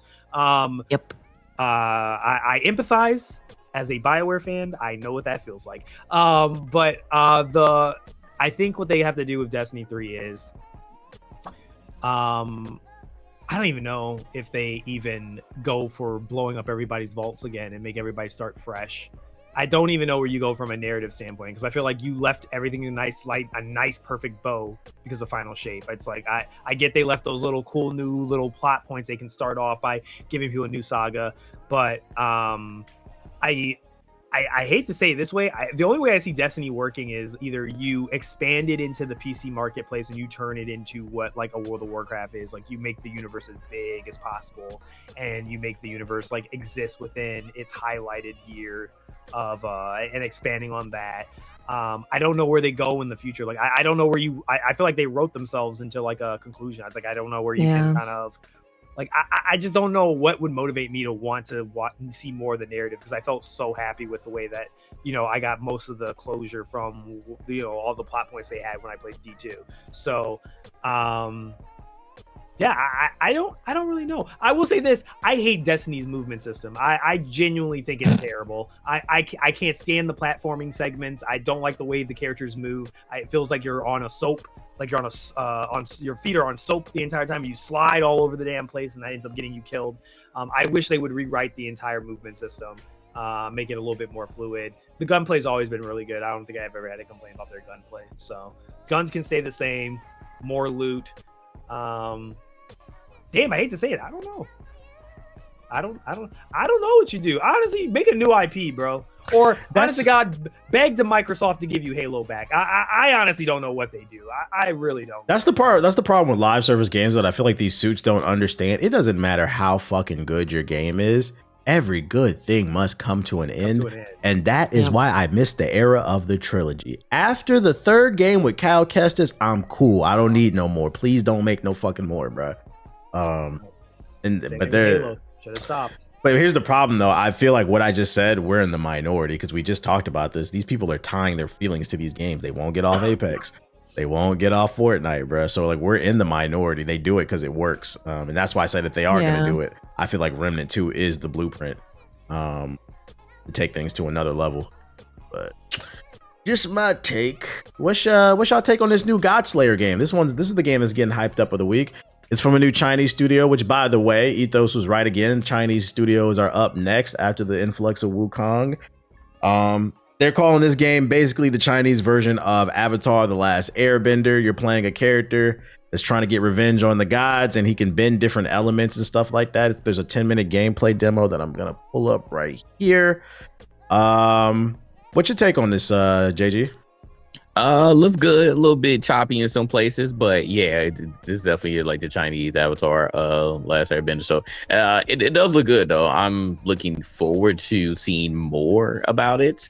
But yeah, the Chinese, man, they're definitely coming through, and I think they're making a lot of games that is definitely appealing to the market over here. So again, shout out to the Chinese developers over there getting a chance to bring some of their creativity over here, and letting the rest of the world see what they can truly do. Because games like this, I think, definitely does appeal to more of the market over here, in the types of stories that we enjoy, or at least for the people that even the ball gun gamers, I think some of them like games like this. Like, I think this directly appeals to them and will get them out of their shell a little bit. So for what I see, it looks very promising. So I just want to see a little bit more, but it looks good so far.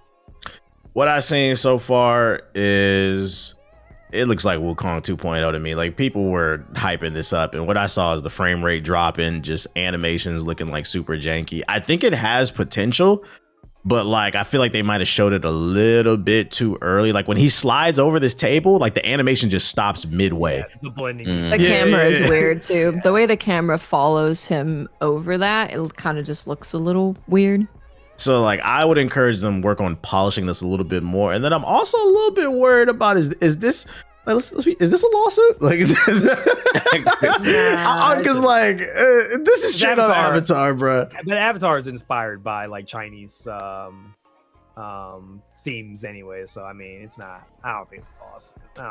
I don't think Avatar has the legal right to like sue you if you like use fire. Because it's just what's it called? Well, no. It's not that he's bending. It's the stuff. It's the stuff inside the city. Like, the air balloons is straight out of like Korra.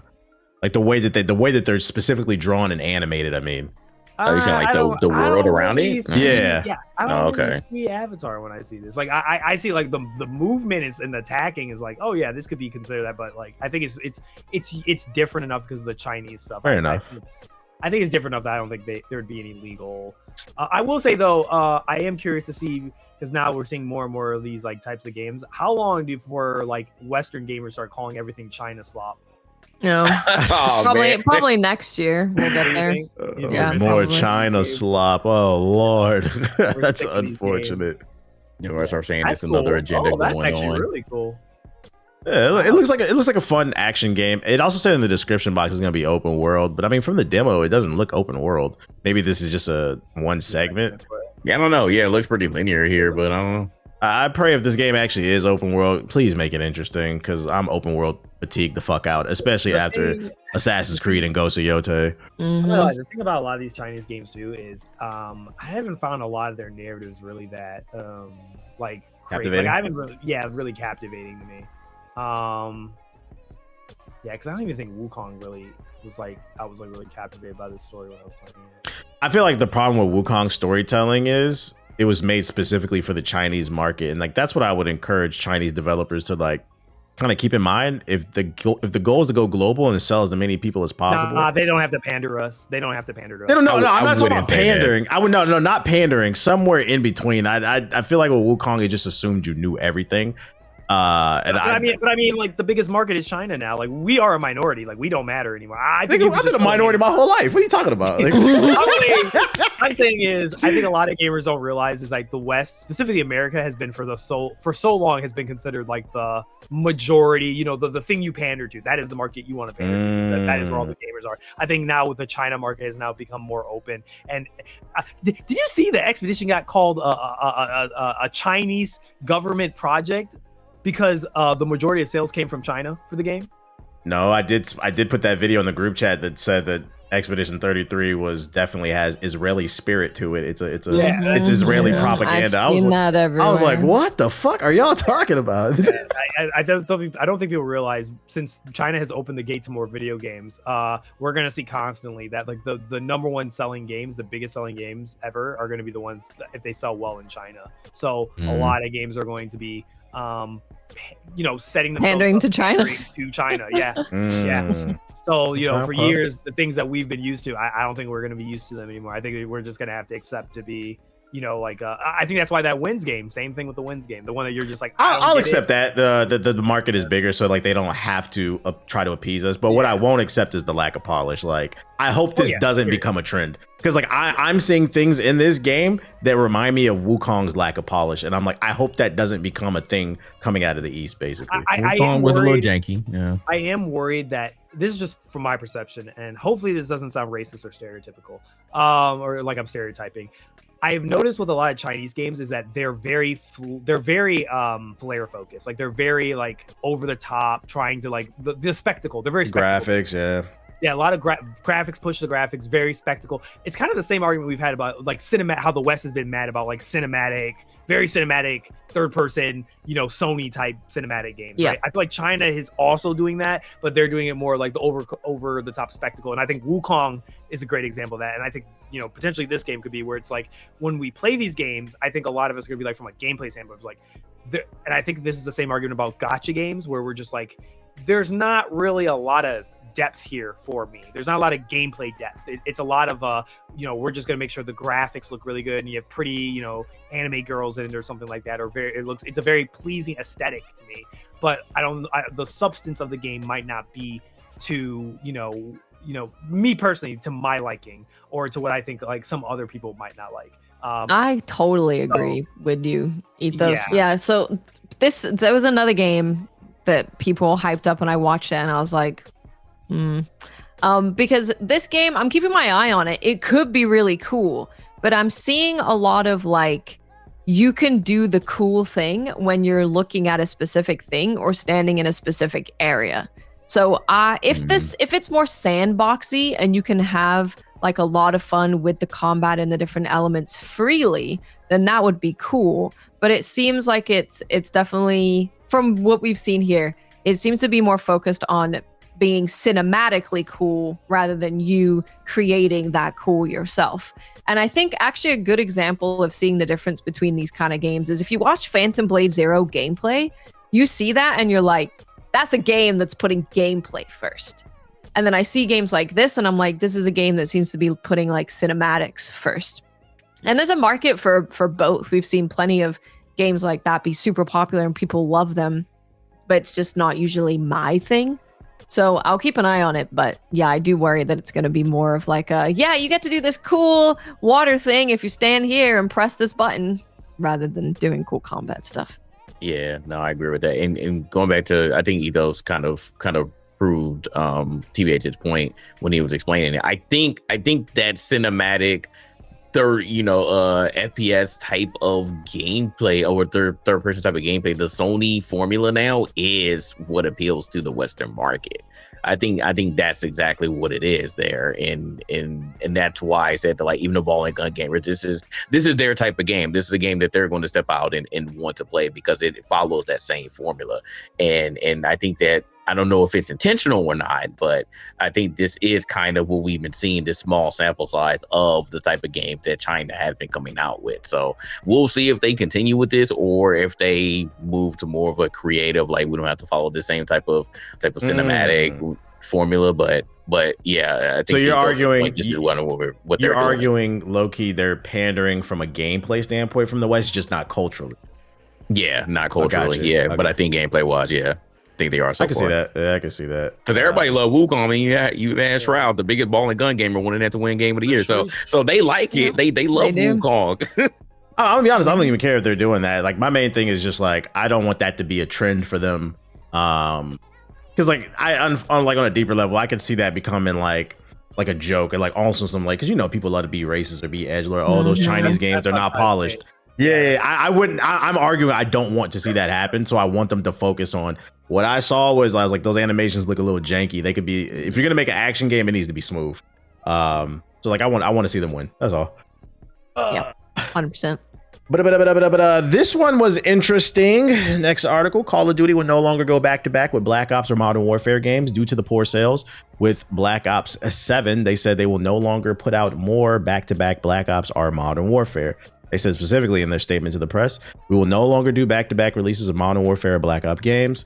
The reasons are many, but the main one is to ensure we provide an absolutely unique experience each and every year. Translation: we've noticed you guys voted with your wallet this year. We apologize, and we will now try harder. Shout out to the Call of Duty community and gamers as a whole, because this is a mainstream game. You guys finally starting to listen, get a W. And guess what? Your product might come back better than ever, but don't pre-order. What's your take on this, Ethos? I see you laughing over there. I mean, I was told by Call of Duty people that Black Ops sold really well. No, it did not. You see that? Did you see the article? They put skill-based matchmaking back in. Yeah, I know. Oh, they did.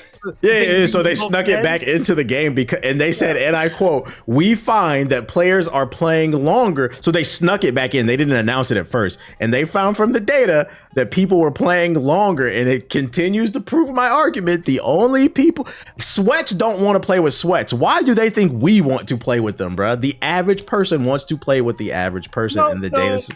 I had a bunch of Call of Duty people telling me that the data Activision showed about their matchmaking was BS, and that it was just propaganda, and that it wasn't true, and that if skill-based matchmaking was gone, it would. And keep in mind, this is probably the first time they listened. They removed the skill-based matchmaking because the hardcore fans said they didn't want it, and then nobody's playing the game. So which one is it?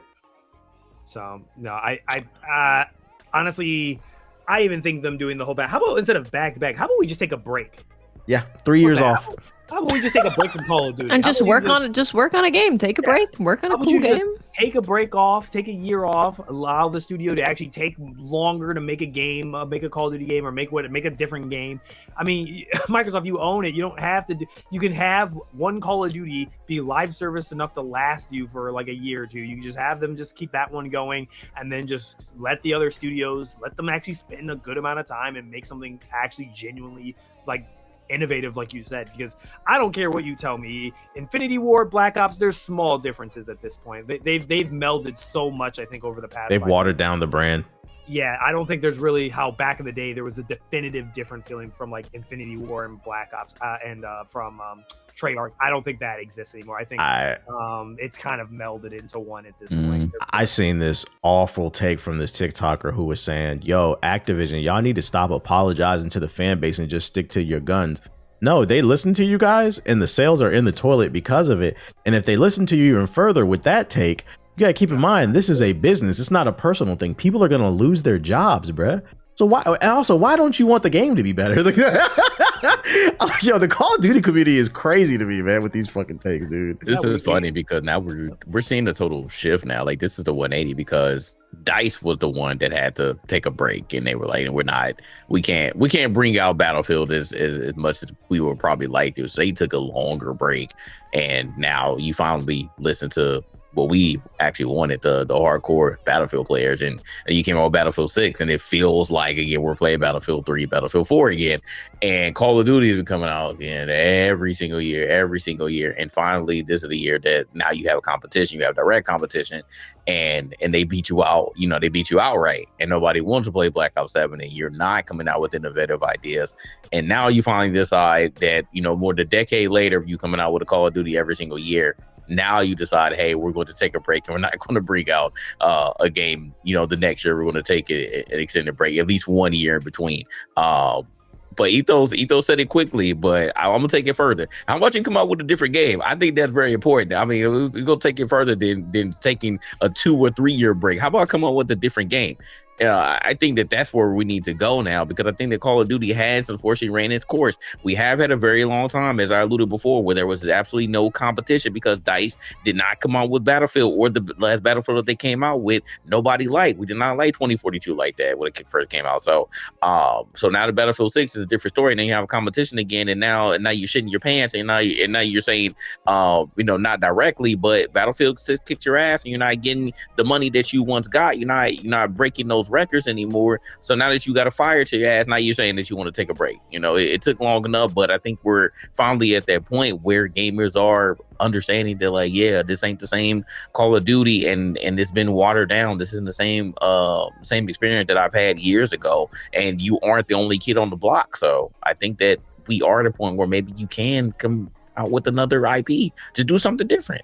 And for the COD fans, the hardcore COD fans who don't give a fuck what we talking about, they're still going to consider buying it every year. At bare minimum, the solution I'm going to give for this is vote with your wallet. Make sure, watch the reviews, watch the gameplay, and make sure that you are 100% interested in buying it before you do. Because right now, in my opinion, this is the most important time to vote for your wallet, because they paid billions of dollars for Activision, Microsoft. They got to make that money back. So you got to make sure you make them earn that dollar. They're nervous right now. That's why they're releasing all these statements, because they had to pay $1 billion and Microsoft needs to recoup on that money.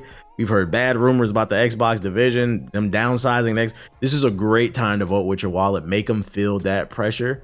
They got to make that money back. What was you about to say, though? That's my bad.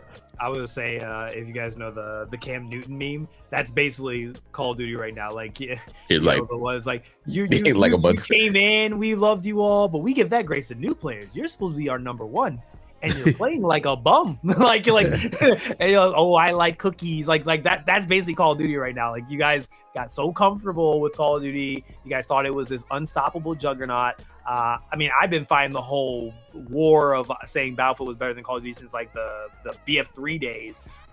It took them a while, but Battlefield finally did it. I don't think it was I know a lot of people have constantly said, oh, Call of Duty will be what kills Call of Duty. But this year, I genuinely think there's an argument that I think Battlefield, and a little bit of our credit, but I think Battlefield actually did it. They killed you guys.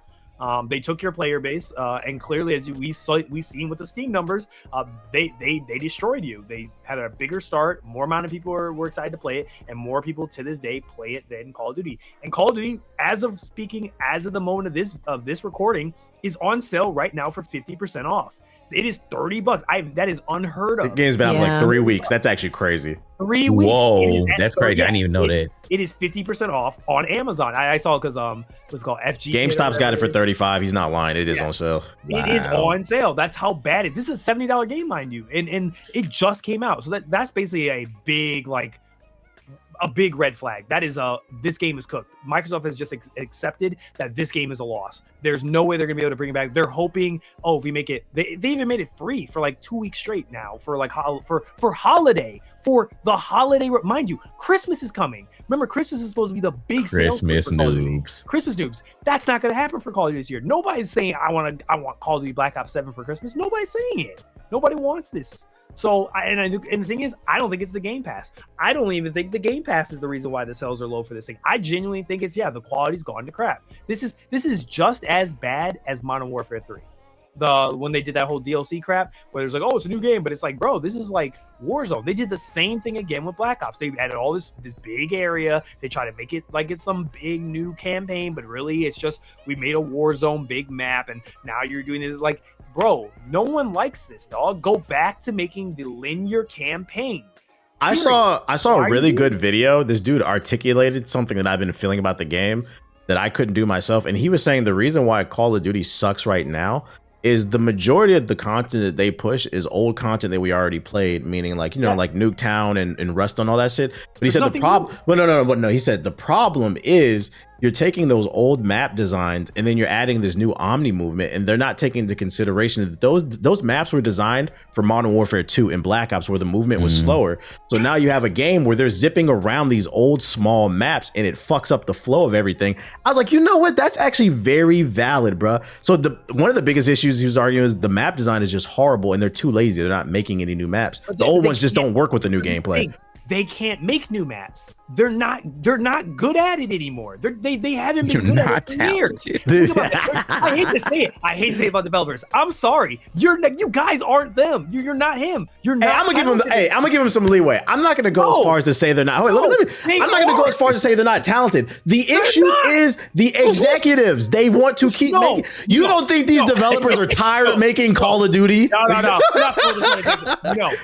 You think they want to make Call of Duty? Exactly. No executive is telling them how to design a level. These motherfuckers cannot make a good level. They have not made a good level. When was the last time you heard an original Black Ops map that was really good? Or Infinity Ward? Name one. Name one as iconic as Terminal. The last Call of Duty I feel like I genuinely enjoyed was probably Black Ops 3.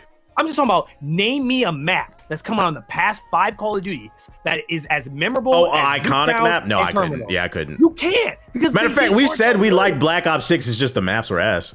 Yeah, but this is the thing. Every time a new Call of Duty comes out, what's the number one thing we've always said? What you just said. The maps are ass. Yeah. And the only ones are good is, and what do? What's the first thing they do to fix Bring the old maps in the next update. And then everybody likes the old maps because they can't make good new maps. They just literally make old maps. And then what happened back in the day when they add DLC maps? What did everybody say? These maps aren't as good as the base maps. They are objectively getting worse. Every game, the developers are not making better maps. I don't know who they got. I don't know if Respawn just took all the good ones. There's no good level designers. I don't know. There's no whoever's in Call of Duty. I'm sorry. Hey, homegirl, I'm sorry. I know you really like that cat cafe. I know you love doing that environment. The cat cafe. Power to you. But I'm sorry. The level design's not doing good, y'all. The house is rotten. You're putting all this cool fluff and stuff on the maps, but the beams, the house beams are rotted. The house is rotted from the inside out. It's not working. So you're cooked. You're just cooked. Make a new game. Let them make a new IP. Let them make a new shooter. Hell, let them make something Watts wants to play. I don't know. Just make something new. Make a single player shooter if that's what you guys just try it out. I want to remind you, Raven Software, which they shut down, they made cool experimental games before they were forced to just make Call of Duty. They made that game Singularity. That game was kind of cool. They should have given them another chance to reboot it. Prototype, you guys own Prototype. How about we reboot Prototype? There's a bunch of other stuff they could be doing right now, but no, we're just going to keep doing it. And I think at this point, if the next Call of Duty is just as bad as this from a sales-wise, I think there needs to be a real honest conversation with leadership and just be like, yo, maybe we just let them make a brand new game, or we put them onto some other Microsoft products. Like maybe we put them on the Gears. Maybe we use them as a support to help build Gears, and we let Call of Duty just take a rest for a couple years. Or we just do one game and we just let it simmer as just call it Call of Duty. What you do with mobile, just call it Call of Duty now. No Call of Duty web variants, and you just throw every map, every gun, everything, and you just put it all into one game, and that's it. I am curious to for the Call of Duty community, and maybe somebody can answer this question in the comments for me. Like, what was it about this game where motherfuckers were finally like, we're not gonna buy? Because Call of Duty has been ass. Like, what was it about this game was like, you know what? I had enough. Like the last 10 years wasn't enough. Like I don't know what it was about specifically this game where it's like I can't take it anymore. We liked 6 though. That's the funny part. I thought 6 was just the maps. I thought the campaign was cool. I thought the movement shit was cool. I thought the campaign was a lot of fun. But like, I don't understand how the maps were booty. They were just booty, bro. They said the story was written by AI in Black Ops 7. I don't know if that's true or not, but I wouldn't be surprised. I saw some clips. I was like, what the fuck, bro? And the worst part is, literally right before we started streaming, the news broke from Charlie Intel, which is a pretty reputable page. Rumors floating around that Call of Duty 2026 is expected to be Modern Warfare 2. So they might have lied. We're going right back to Modern Warfare. Oh my goodness. And that's going to be a PR night. We're like, wait a minute. You just said you weren't doing any more of that shit, bro. That's fucking funny. Yeah, they're going, oh, we meant after this one. Shit is great. So don't be surprised. It's just a rumor, but don't be surprised if Modern Warfare returns back into the conversation. That's what I got in the regular news for ya. We got a couple more articles for the social justice warrior, the woke news section. This is JG's favorite part. He kind of hinted at it earlier. And for this podcast, we're going to open up the woke section to discuss some real life shit regarding RAM, an important piece for building hardware, any type of tech. It's used primarily for multitasking and running programs. Crucial, one of the biggest manufacturers of RAM, they announced that they will be shutting down sales to retailers, meaning people like you and I, the everyday person, and instead, as well as their SSDs, and instead they will be focusing it starts in 2026. They will be focusing on selling their RAM in basically bulk to like AI companies. Yep. And there right now is a shortage of RAM for those unaware. It's costing like $1,000 to $1,500 just to get some decent RAM to build your PC. With one of the major manufacturers coming out and saying we are no longer going to sell to the regular person. This is going to drive up the price, and it's all thanks to AI computers, which, by the way, this is not going to just drive, because I feel like the way this story has been covered, I feel like people have been covering it from trying to push an anti-PC gaming agenda. Please understand, RAM is in all technology. So this is going to drive up the price of consoles, PCs, cars, anything that has a fucking computer chip in it. It is going to drive up the price of it, meaning everything. Jay, you're a SJW warrior. What's your take on this? This is really bad, y'all. Like really bad. It's real bad. I just, when I first saw the story, like, it was shared literally from my coworkers, and I'm like, are you serious? I like looked it up. I was literally working on something else, and I took a look at the article. I'm like, wow, like, to go all in on AI, like, that is the reason why you're shutting down. Like, this, I don't think people will truly understand the ramifications until like this goes into effect. But like I said, as far as the PC gamer and anyone who just is in the market looking for some parts, and you're looking at RAM or SSDs from them, and you're just seeing the prices just skyrocket, like, just seeing it in real time like that is very scary. So just imagine what's going to happen next year. Like, oh my God, I can't really wrap my mind around how this is going to affect the entire world. Because like TBA said, it's not just for people that play PC games or just want to get a PC. It's going to affect a lot of different markets. So this is going to be really bad. I just don't want to think about it. It really makes me sad just seeing this whole story, come about, and just the fact that you just going all in on AI is just a very stupid reason, in my opinion, to make this decision. Over promising and under delivering. I don't know what the fuck they're making. What I do know is they're using all the water up and poisoning people. So I don't get the point of this. And then on top of this is going to drive up the cost of living. You sound like you got something you want to say, Watts. What's on your mind? This is actually a reason why we might not see the Steam machine anytime soon. There was an insider who was saying that they were hoping to have it out, and not, I think it was supposed to be next year. And they're like, we're probably not going to see it in 2026 because of this. So because they don't want to release something that's going to be, the RAM alone is $1,000, and there's no way they're going to take it to market with like $1,500 for a Steam machine. That's crazy. So yeah, and like you said, you're going to see implications of it everywhere. And just the whole AI bubble it's crazy. They are promising the world to investors, and they are nowhere near the technology to be able to deliver the stuff that they're promising. So if they can never get there, I mean, there's no guarantee that they're ever going to get there, then it's all going to be really bad. What's your take on this, Ethos? No, I'm crazy. There is no bubble. I've been calling this out. I have multiple people who are all in the same industries, different industries, and like what you said, JG. If you're in the IT industry, you've gotten the emails from Dell, you've gotten the emails from your from the EXE. Yeah, I got it. Yes. And them emails said basically the price of the brick is going up. Yesterday's price is not going to be tomorrow's price, or today's price is not going to be tomorrow's price. We are in a lot of trouble. I think. Okay, this is gonna get really. I'm about to get really dark. This is gonna get really conspiracy. The consumer is about to get priced out of being able to afford technology. What conspiracy me thinks is that we're gonna soon be in a future horrorscape where I don't think consumers are gonna be able to own their own PCs physically anymore. I think that they're gonna get iced out so bad that eventually, what do you think is gonna be the result for the AI and everything?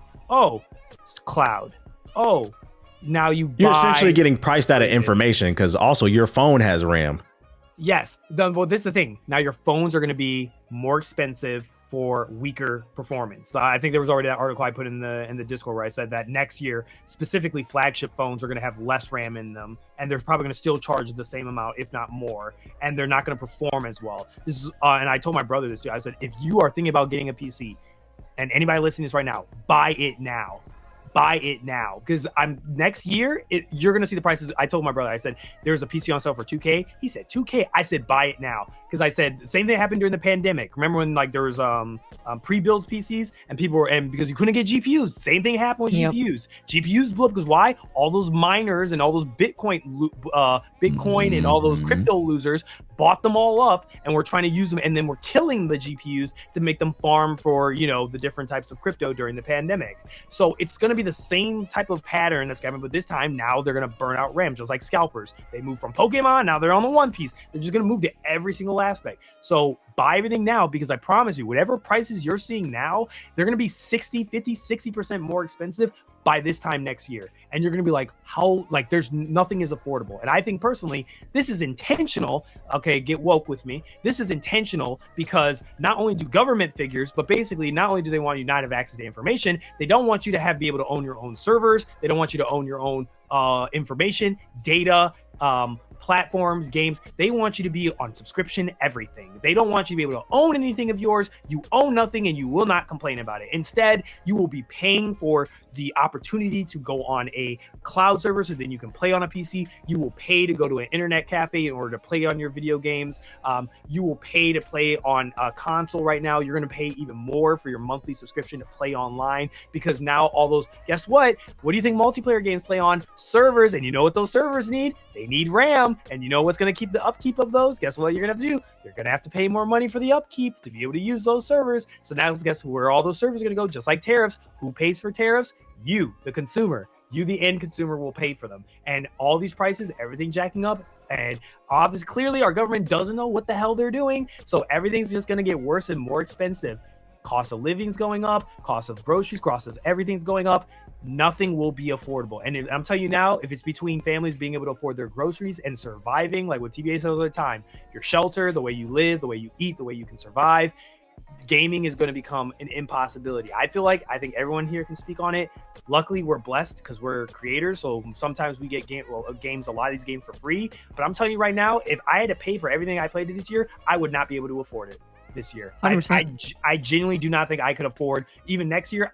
There's 20 games I want to play. I'll be lucky if I could afford to pay 2 of them next year, based off of all the crazy crap that's been happening. So yeah, it's bad. I'm sorry. I hate to hit y'all with like the worst, like, you know, dark take possible. But I mean, the even worse part is they're getting everyone reliant on AI.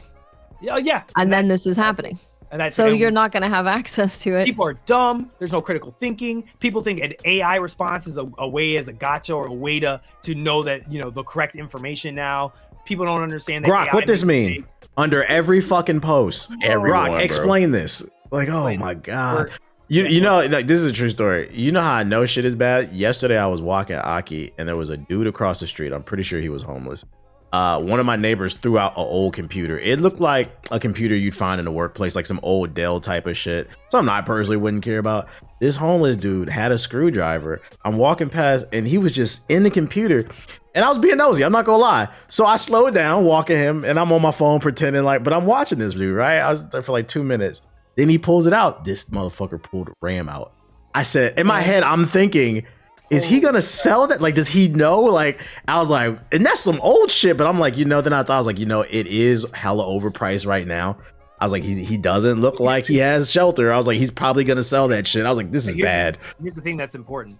A lot of the new AI and a lot of the things the data centers revealed, they need the DDR5. So they need the latest DDR5. Yeah. Like my PC's DDR4. So I don't even get DDR5 RAM because my motherboard's like from like a couple years ago. So right now, the best advice I can give you is DDR4 is not, I don't think it's exploded like DDR5.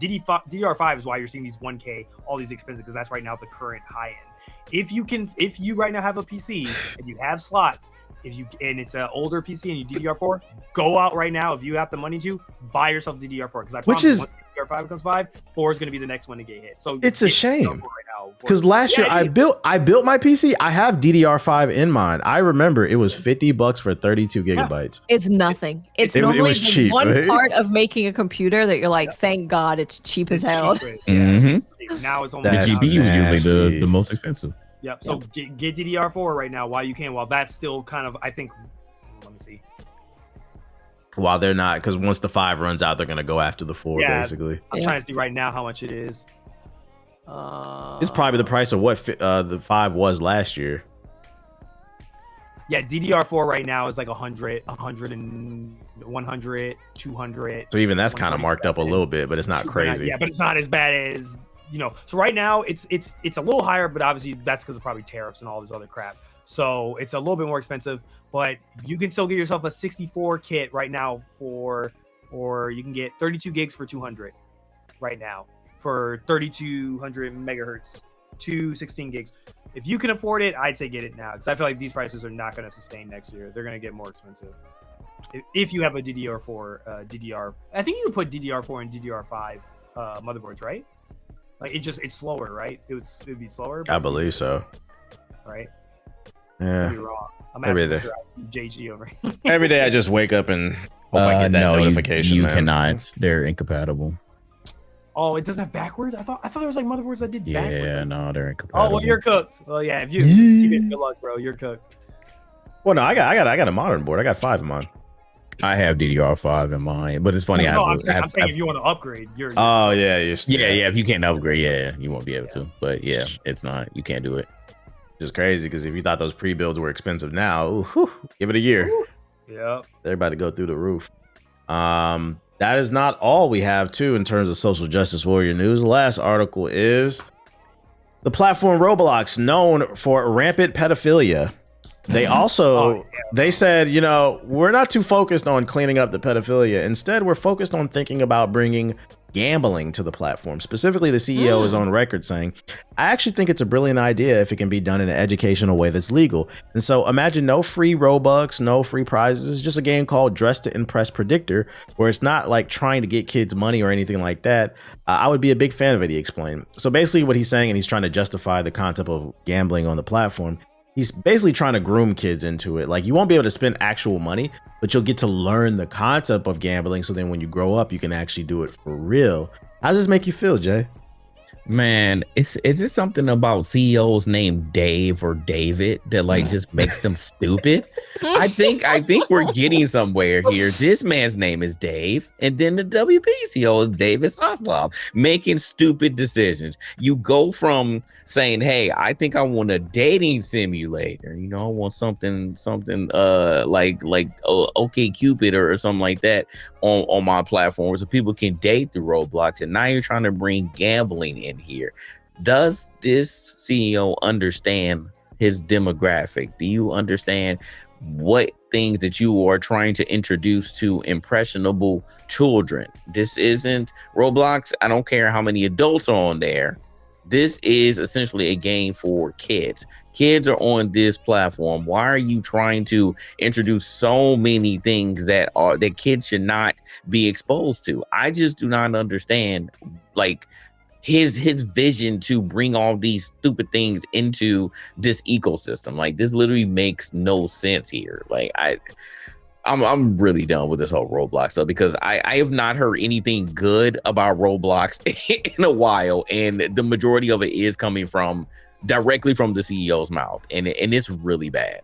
I ain't gonna hold you. Pedophiles, are you shocked? Yeah, I know, right? Yeah, you hanging out with the crowd, so we saw you out there. So this is making more sense as to why you're trying to make these dumb decisions. I ain't gonna hold you. If I had kids, I'd probably ban them from Roblox. I'm not even trying to be funny. 100%. There's a million different other kid games you could play. We could play Kirby or something, bro. We don't need to play that. I said that too. I said that on the video, and somebody commented, it was like, well, there are parental controls in place. And I said, well, obviously those parental controls aren't doing anything, because there are still games that people are making that are exposing kids to this type of stuff on the Roblox platform. This is the entire reason why you banned someone who was trying to be a vigilante on the platform to catch these pedophiles. This is the whole reason why you now got Sky Hansen on your ass trying to get in touch with you. He's come back from the dead and is investigating Roblox, and they're trying to find out what's going on your platform. So don't tell me that there are parental controls in place. Yeah, there is always going to be accountability on the parents, and I think that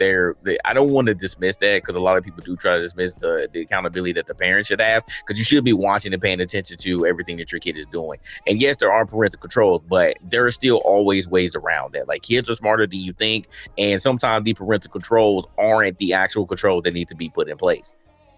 I just think it's bad I agree with what you're saying, when like some of it does fall on the parent, but I think it's just bad from a branding standpoint. That's why I said if I had kids, I'd probably ban them from Roblox, just for the simple fact that you have a rampant pedophilia problem, and for some reason you felt the need to call up Fox News and be like, hey, I'm thinking about putting Polymarket on so Roblox. Just what do you guys think? Why don't you fix that other problem you have first? Gross. It's gross that all of these people have a platform that is directly targeting children, and they're like, how many things can we put in here to kind of get these kids to spend their parents' money? How can we get them addicted to something so we can make more money off of this children? Like, everyone always knows that if you target children for your audience, you're going to make more money. Roblox is like the biggest platform for this stuff, and they're targeting them, and they're targeting them in the worst way. So I would say, even if you think there's parental controls and like your kid's fine on Roblox, I would say just as a principle, don't let them be on Roblox, because they're clearly trying to go after vulnerable children to make money off of them. It's just gross to see where their mindset is, because I can't stress enough that gambling addiction is a disease. And this man is essentially saying, we are thinking about grooming your children to potentially give them some type of psychological disease at some point. No, you're banned from playing that game. That's weird to me, bruh. Weird. Yeah. What about you? You got anything on it, Ethos? No, I'm not. Look, I don't support pedophiles, and I don't support the people that enable them. So, do not support Roblox. Fuck them. That game is not that good for y'all to be on this shit all goddamn day. Go play Expedition 33. Right. If you got kids, get them Kirby Air Riders. I heard that shit is fire, bro. Get them that joy. Get them a damn SNES. They'll be fine. That's all I got on my show notes. Does anybody else want to add anything to the conversation before we wrap this one up? Right on time. I don't think so. I know that outro. We're almost done, buddy. All right. Well, Watts, you're the lady here, so you go first. What's your closing statement for Game Illuminati episode 170? Go. I play games. If you want to talk about a game, please just at least play it. I don't want to see another tweet about someone saying that Expedition 33 is Israeli propaganda. And you're like, I've never played it though. Oh shit. Ethos, what's your closing statement for episode 170? Go. I agree with Watts. If you ain't played it, shut the fuck up. Okay. That's fire. Jay, what's your closing statement? Go. Along with the Expedition 33 stuff, we have now found out that Ball and Gun Gamer is now a slur. I was just about to say, you took my shit, bro. You took my shit. Go ahead, though. Forgot about the racism. Yeah, man. Apparently Ball and Gun Gamer is racist. It is directed towards black people, apparently, because we are the only ones that apparently play 2K in any sports game and Call of Duty as well. So I want you all to be cognizant next time you call somebody a Ball and Gun Gamer. You're being too woke, and now you're being racist. Yeah, you're being racist. That's not very woke. That's not very woke of you. And also my final statement, I still want to remain friends. I still want Ethos to be my brother. So in order for that to happen, the Rams need to beat the Lions tomorrow. So hey, bro, you saw the Animal Kingdom decide. I sent you another video. Now the corgi said the man, Lions fuck all them animals, bro. I ain't rocking with them, bro. I'm gonna just go ahead and for my closing statement, episode 170, I'm gonna just tack on to what Jay said to add a little bit more for the people on social media pushing the narrative that Ball and Gun Gamer is a racial slur. This is one of the few times where, guys, it's not that deep. I don't know about y'all, but me personally, in all those Call of Duty lobbies I played in, I don't think those were black people calling me the N-word. And those Arc Raider lobby, I've seen the clips. Yo, Arc Raiders has a racism problem, and I'm pretty sure it's not black people. Okay, have you seen Community Day for NBA 2K? It is white folks mainly there, and if you don't believe it's a lot of white folks on NBA 2K, you have to keep in mind a lot of them make black players because they won't get the ball passed to them. At least that's what I heard. They make black players because people won't pass the ball to the white guy. Please stop. If you assume that was a racial slur, I'm assuming you might be racist. So you a little bit off, bro. And I don't care if the original poster or who you said, somebody who made the first tweet about it said nigga. I don't care. I'm telling you right now, I do not care, bro. It's genuinely never been a slur to me. Like, matter of fact, we make the joke that Shroud is the commander of the Ball and Gun army. So like, I don't even know where this even came from. Y'all need to cut it out. This is one of the few times it's not that deep, guys. Keep it gaming. It's a black thing, and I'm like, well, I mean, we were just making the inside joke. Like we called them hardcore casuals before like the ball and gun gamer thing took shape. So like it's just another meaning to. I mean, it's funnier now. Like so, I don't care if the brands are catching on to it. Shout out to Okami, man. Okami is base. Whoever the admin is, Okami is base for that. That was a great statement, bro. And we don't keep saying it now. We know it make you mad. That shit is exactly. It kind of is a slur, but you guys made it a slur.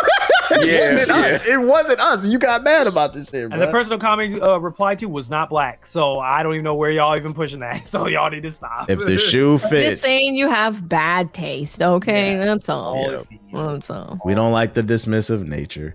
But yeah, this has been Gaming Illuminati episode 170. We hope you guys enjoyed the show. If you did, if you're watching on YouTube, hit the like button. If you're watching on Apple or Spotify, rate the show 5 stars. And we will see you on the next episode of the Gaming Illuminati podcast. Peace.